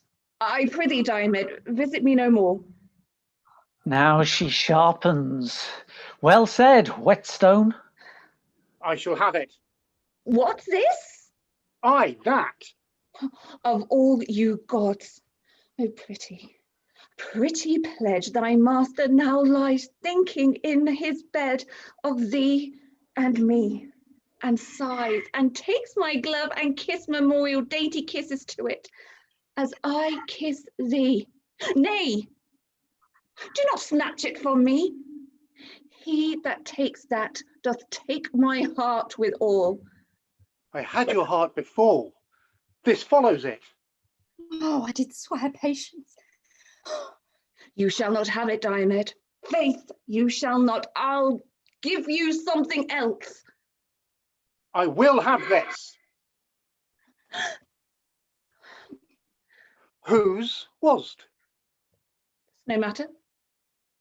Come, tell me whose it was. 'Twas one that loved me better than you will. But now you have it. Take it. Whose was it? By all Diana's waiting women yond, and by herself, I will not tell you whose. Tomorrow, I will wear it on my helm and grieve his spirit that dares not challenge it. Well, oh, the devil. Well, 'tis done, 'tis past, and yet it is not. I will not keep my word. Oh, why then farewell. Thou never shalt mock Diomed again. You shall not go. One cannot speak a word, but it straight starts you. I do not like this fooling. Nor I, by Pluto, but that likes not you pleases me best. What shall I come? The hour? I come. Oh, Jove, do come. I shall be plagued. Farewell till then. Good night. I prithee come. Troilus, farewell. One eye yet looks on thee, but my heart the other eye doth see. Ah, poor sex! This fault in us I find. The error of our eye directs our mind. What error leads must err. Oh, then conclude. Mine swayed by eyes are full of turpitude. Proof of strength, she could not publish more, unless she said, my mind is now turned whore. All's done, my lord. It is. Why stay we then? To make a recordation to my soul of every syllable here was spoke. But if I tell how these two did co-act, shall I not lie in publishing a truth? Sith yet there is a credence in my heart, an esperance so obstinately strong, that doth invert the test of eyes and ears, as if those organs had deceptuously functions, created only to calumniate. Was Cressida? I cannot conjure, Trojan. She was not sure. Most sure she was. Why? My negation hath no taste of madness. Not mine, my lord. Cressid was here, but now. Let it not be believed for womanhood. Think, we have mothers. Do not give advantage to stubborn critics, apt without a theme for deprivation, to square the general sex by Cressid's rule. Rather not, think not this Cressid. What hath she done, prince, that can soil our mothers? Oh, nothing at all, unless that this was she. Will he swagger himself out on's own eyes? Oh, this she. No. This is Diomed's Cressida. If beauty have a soul, this is not she. If souls guide vows, If vows be sanctimonies, if sanctimony be the God's delight, if there be rule in unity itself, this is not she. Oh, madness of discourse, the cause set up with and against itself by foul authority, where reason can revolt, without perdition and loss assume all reason without revolt. This is and is not Cressida. Within my soul there doth conduce a fight of this strange nature that a thing inseparate divides more wider than the sky and earth, and yet the spacious breadth of this division admits no orifice for a point as subtle as Ariadne's broken woof to enter.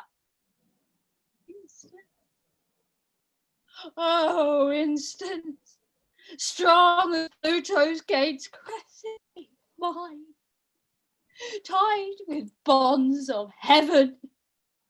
Instant, oh, instant, strong as heaven itself. The bonds of heaven are slipped, dissolved, and loosed, and with another knot, 5-fingered tied.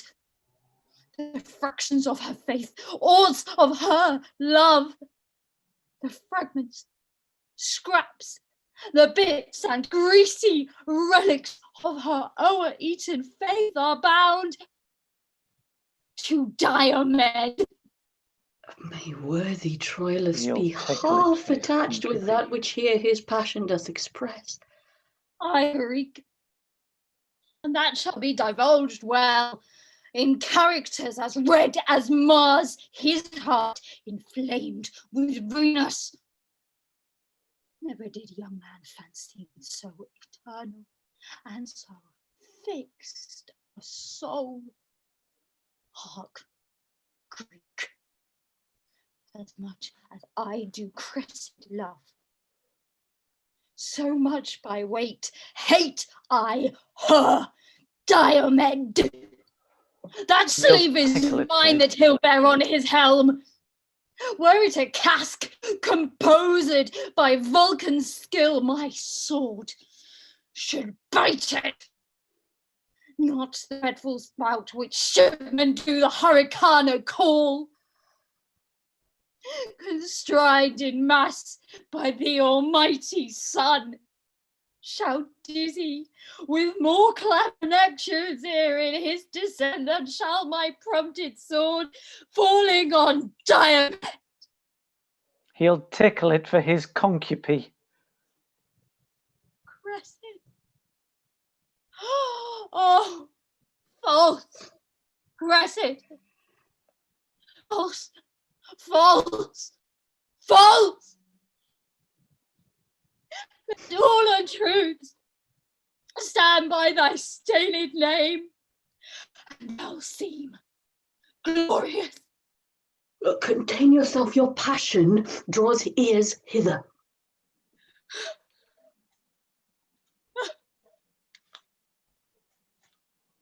I have been seeking you this hour, my lord. Hector, by this, is arming I him have in been Troy. seeking you this hour, my lord Hector. By this is arming him in Troy. Ajax, your guard, stays to conduct you home. Have with you, prince. My courteous lord adieu. Farewell, revolted fair. Diomed, stand fast. Wear a castle on thy head. I'll bring you to the gates. Accept distracted thanks.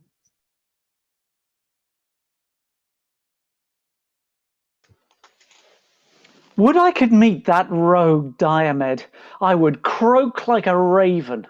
I would bode, I would bode. Patroclus will give me anything for the intelligence of this whore. The parrot will not do more for an almond than he for a commodious drab. Lechery. Lechery. Still wars and lechery.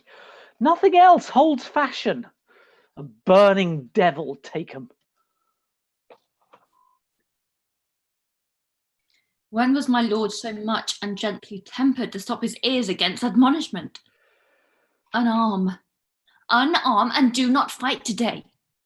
You train me to offend you. Get you in. By all the everlasting gods, I'll go. My dreams will, sure, prove ominous to the day. No more, I say.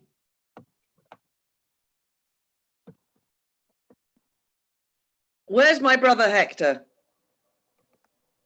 Here, sister, armed and bloody in intent. Consort with me in loud and dear petition. Pursue we him on our knees, for I have dreamed of bloody turbulence, and this whole night hath nothing been but shapes and forms of slaughter. Oh, 'tis true. Oh, I'm sure I can hear my trumpet. Bid my trumpet sound. Sound! No notes of Sally for the heavens, sweet brother. Oh, be gone, I say. The gods have heard me swear. Gods are deaf to hot and peevish vows. They are polluted offerings more abhorred than spotted livers in the sacrifice. Be persuaded. Do not count it wholly to hurt by being just.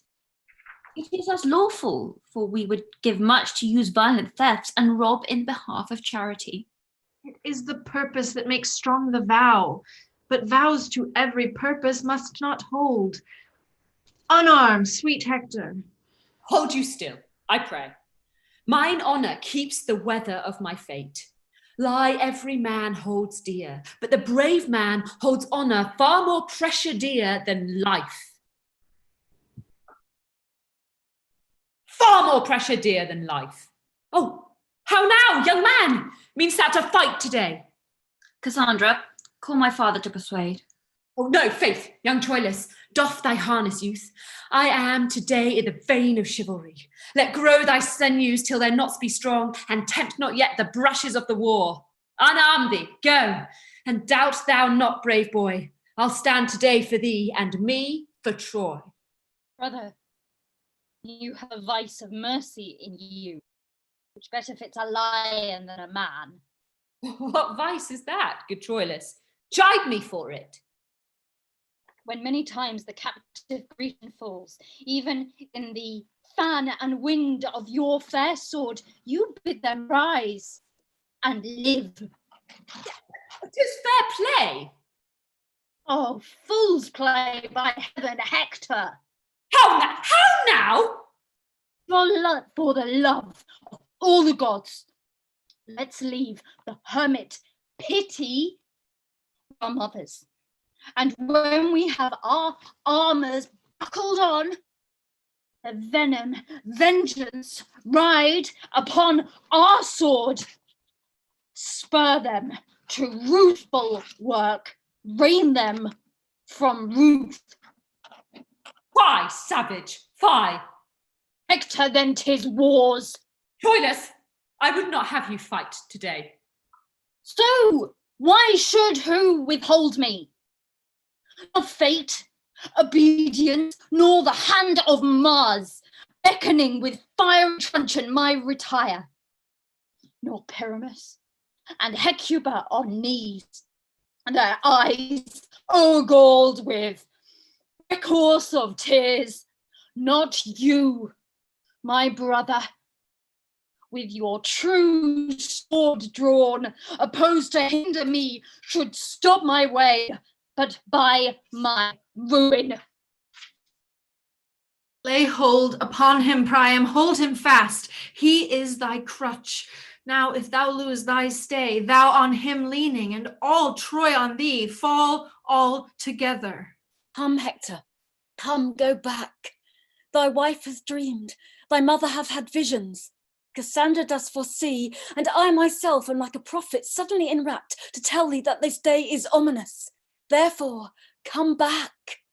Aeneas is afield, and I do stand engaged to many Greeks, even in the faith of valour, to appear this morning to them. Ay, but thou shalt not go. I must not break my faith. You know me, dutiful. Therefore, dear sir, let me not shame respect, but give me leave to take that course by your consent and voice, which you do here forbid me, royal Priam. O Priam, yield not to him. Do not, dear father. Andromache, I am offended with you. Upon the love you bear me, get you in. This foolish, dreaming, superstitious girl makes all these bodements. Oh, farewell, dear Hector. Look how thou diest. Look how thy eye turns pale. Look how thy wounds do bleed at many vents. Hark how Troy roars, how Hecuba cries out, how poor Andromache shrills her dolours forth. Behold, distraction, frenzy, and amazement like witless antics one another meet, and all cry, Hector! Hector's dead! Oh, Hector! Away, away! Farewell! Yet soft. Hector, take my leave. Thou dost thyself and all our Troy deceive. You are amazed, my liege, at her exclaim. Go in and cheer the town. We'll forth and fight. Do deeds worth praise and tell you them at might. Farewell. The gods with safety stand about thee.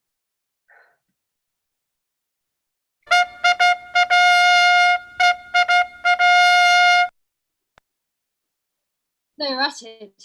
Hark, proud Diomed, believe. I come to lose my arm or win my sleeve. Do you hear, my lord? Do you hear? What now?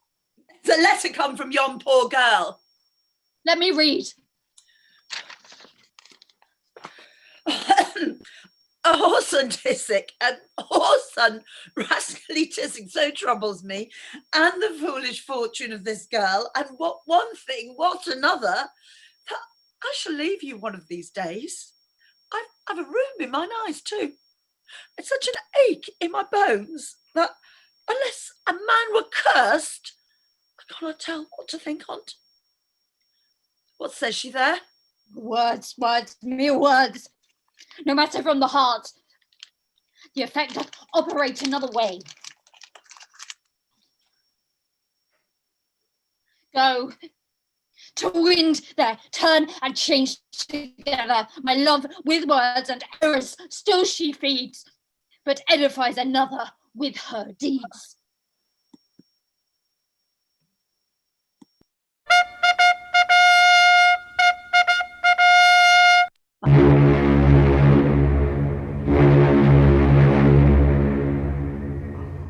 Now they are clapper-clawing one another. I'll go look on. That dissembling, abominable varlet Diomed has got that same scurvy, doting, foolish young knave's sleeve of Troy there in his helm. I would fain see them meet, that same young Trojan ass that loves the whore there might send that Greekish whore-masterly villain with the sleeve back to the dissembling, luxurious drab of a sleeveless errand. Or the t'other side, the policy of those crafty, swearing rascals, that stale, old, mouse-eaten dry cheese, Nestor, and that same dog fox, Ulysses, is not proved worthy a blackberry. They set me up in policy. That mongrel cur Ajax against that dog of as bad a kind Achilles. And now is the cur Ajax prouder than the cur Achilles, and will not arm today. Whereupon the Grecians begin to proclaim barbarism, and policy grows into an ill opinion. Soft. Here comes the sleeve, and t'other. Oh, fly not, for shouldst thou take the river Styx, I would swim another. Thou dost miscall, retire. I do not fly, but advantageous care withdrew me from the odds of multitude. Have at thee! Hold thy whore, Grecian. Now for thy whore, Trojan. Now the sleeve. Now the sleeve. Ah! Art thou Greek? Art thou for Hector's match? Art thou for blood and honour? No, no. I am a rascal, a scurvy railing knave, a very filthy rogue. I do believe thee. Live. God a mercy, that thou wilt believe me, but a plague break thy neck for frightening me. What's become of the wenching rogues? I think they have swallowed one another. I would laugh at that miracle, yet in a sort, lechery eats itself. I'll seek them.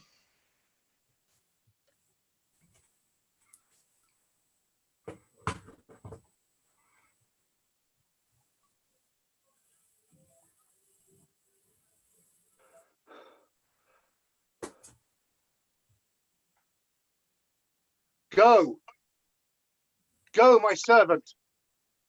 Take thou Troilus' horse. Present the fair steed to my lady Cressida. Fellow, commend my service to her beauty. Tell her I have chastised the amorous Trojan, and am her knight by proof. I go, my lord.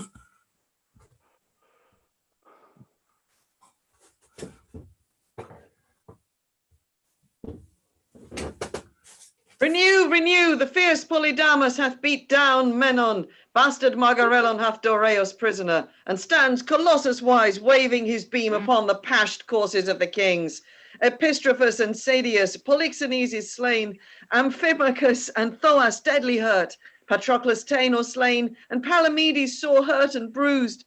The dreadful Sagittary appalls our numbers. Haste we, Diomed, to reinforcement, or we perish all.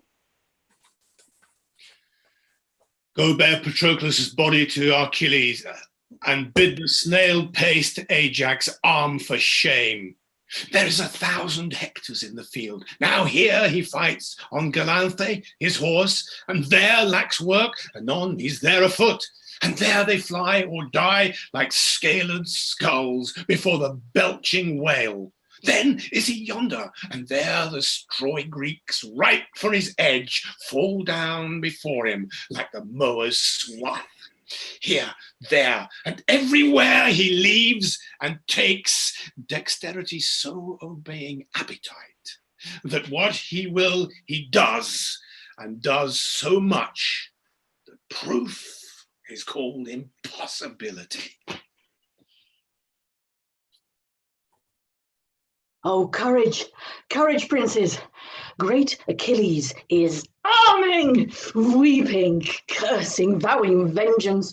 Patroclus' wounds have aroused his drowsy blood together with his mangled myrmidons that noseless, handless, hacked and chipped come to him, crying on Hector. Ajax has lost a friend and foams at mouth, and he is armed and at it, roaring for Troilus, who hath done today mad and fantastic execution, engaging and redeeming of himself with such a careless force and forceless care, as if that luck, in very spite of cunning, bade him win all. Troilus! Thou coward Troilus! Aye, there! Aye, there! And so we draw together. Where is this Hector? Come, thou boy queller, show thy face. Know what it is to meet Achilles angry. Hector! Where's Hector?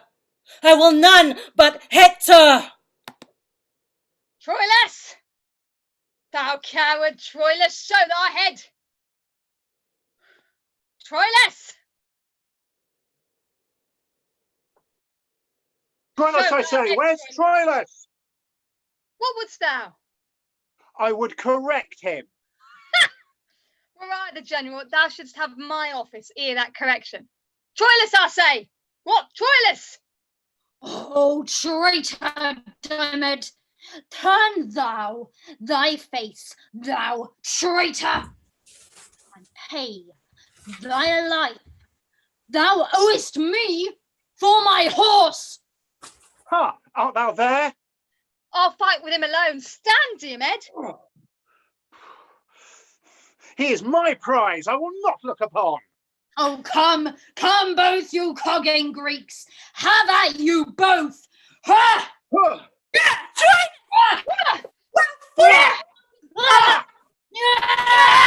Oh, do I see thee? Ha! Have at thee, Hector! Oh, pause, if thou wilt.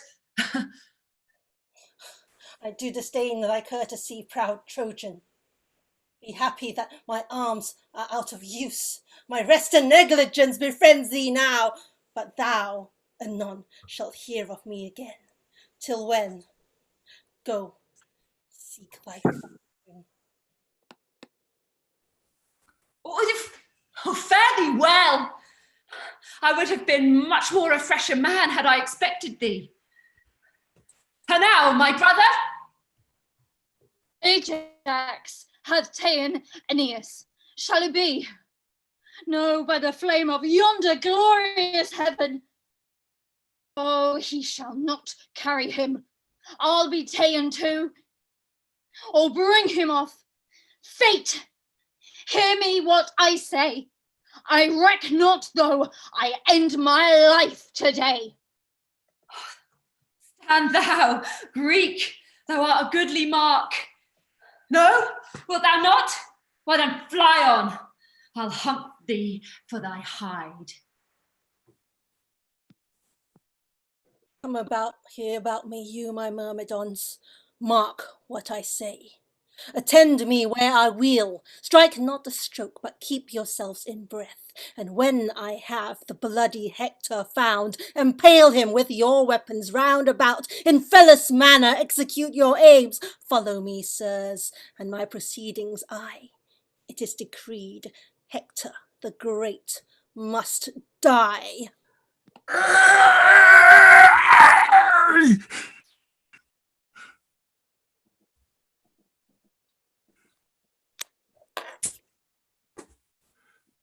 The cuckold and the cuckold maker are at it.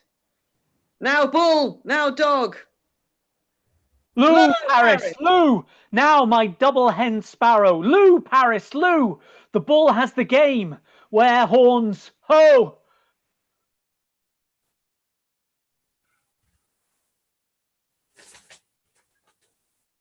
Turn, slave, and fight.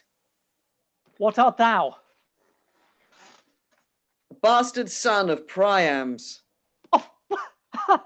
I am a bastard too. I love bastards.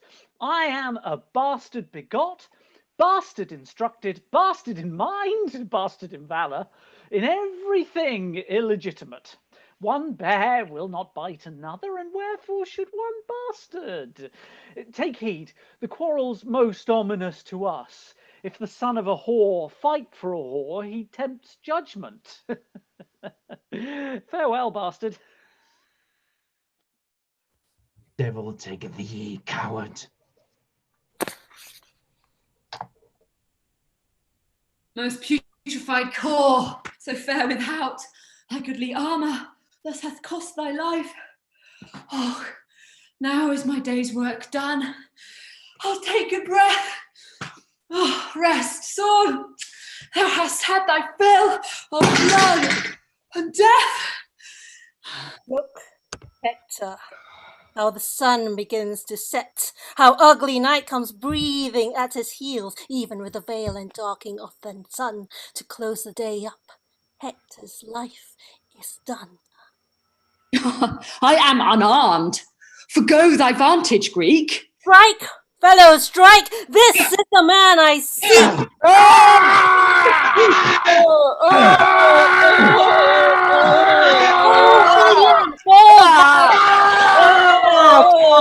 Sink down!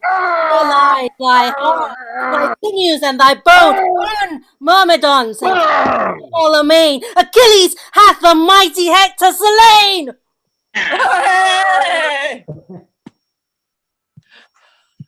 Hark, a retire. Hark, a retire upon our Grecian part. Trojan trumpets sound alike, my lord. The dragon wing of night o'erspreads the earth, and stickler light the army separates. My half-supped sword, that frankly would have fed, pleased with this dainty bait, thus goes to bed. Come, tie his body to my horse's tail. Along the field I will the Trojan trail. Yeah! What shout is that? Hark, hark! What shout is that?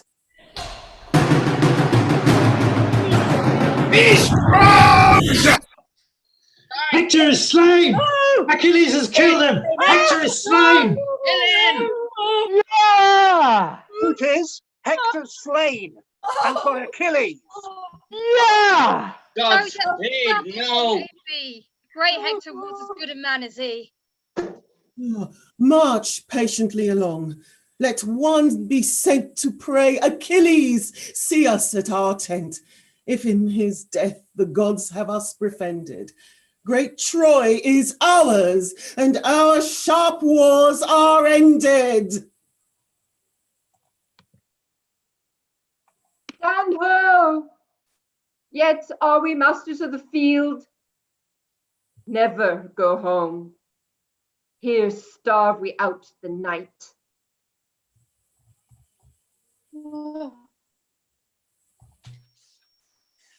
Hector is slain.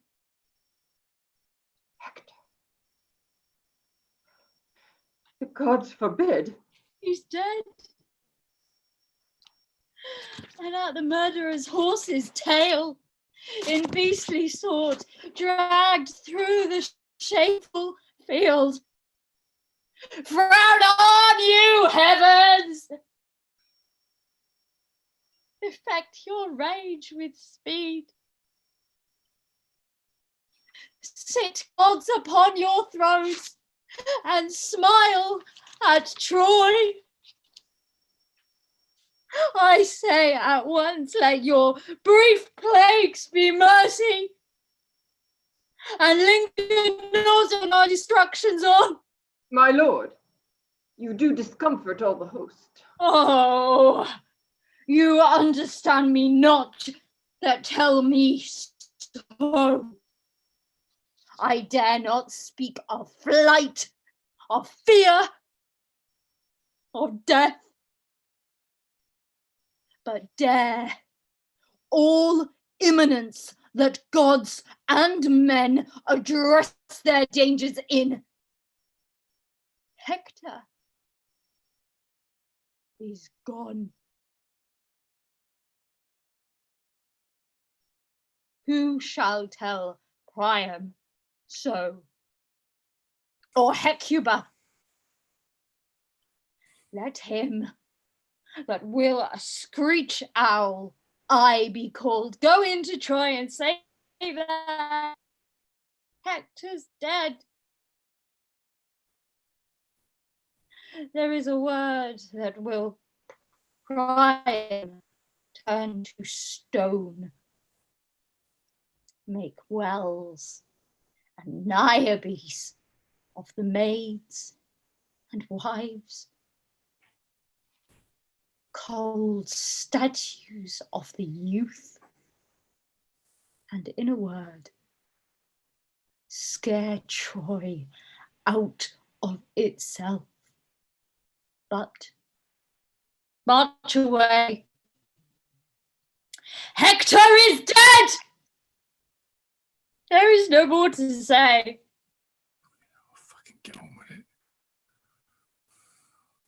Stay, yet, you vile, abominable tents, thus proudly piked upon our Phrygian plains, let Titan rise as early as he dare.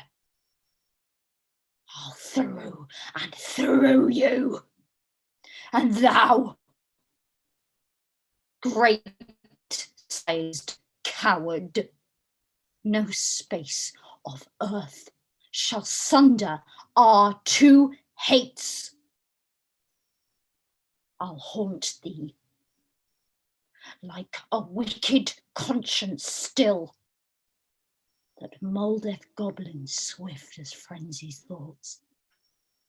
Strike a free march to Troy! With comfort go! Hope of revenge shall hide our inward woe. I hear you. Hear you. Hence broke a lackey. Ignominy and shame. Pursue thy life, and live I with thy name. Goodly medicine for my aching bones. Oh, world, world, world. Thus is the poor agent despised. Oh, traitors and bawds, how earnestly are you set at work, and how ill requited. Why should our endeavour be so loved, and the performance so loathed? What verse for it? What instance for it? Let me see.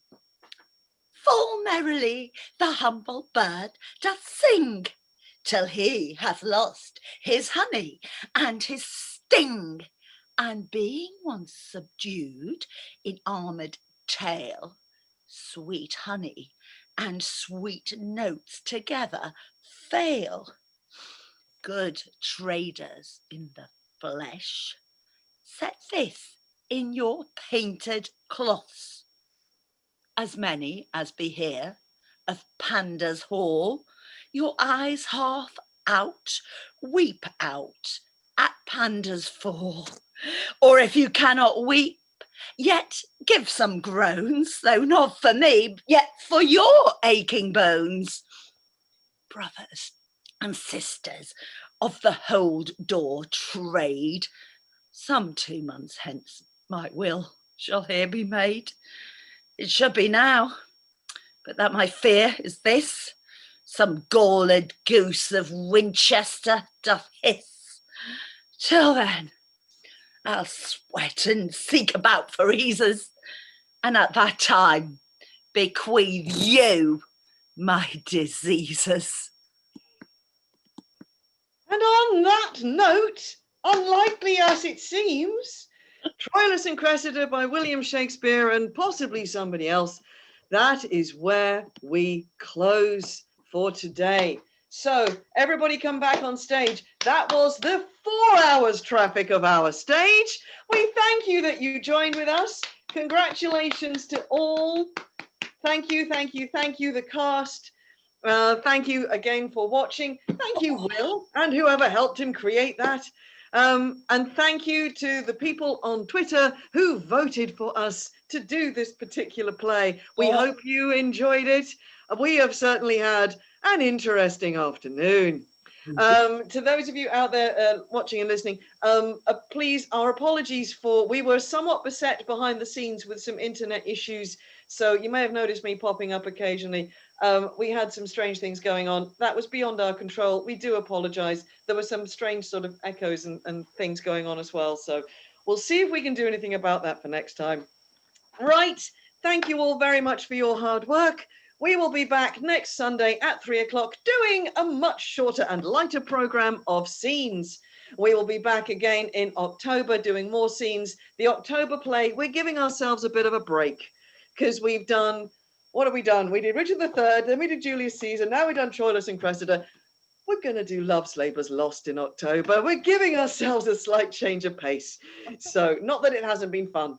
But I think we've all had enough of the swords and so forth, haven't we? It's been fun. So thank you all very much. Thank you, Jill, for joining us. I really hope you'll come and play again. Normally our plays do not last this long.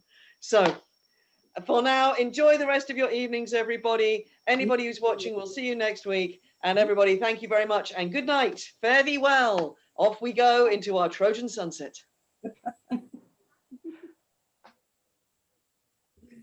Mm.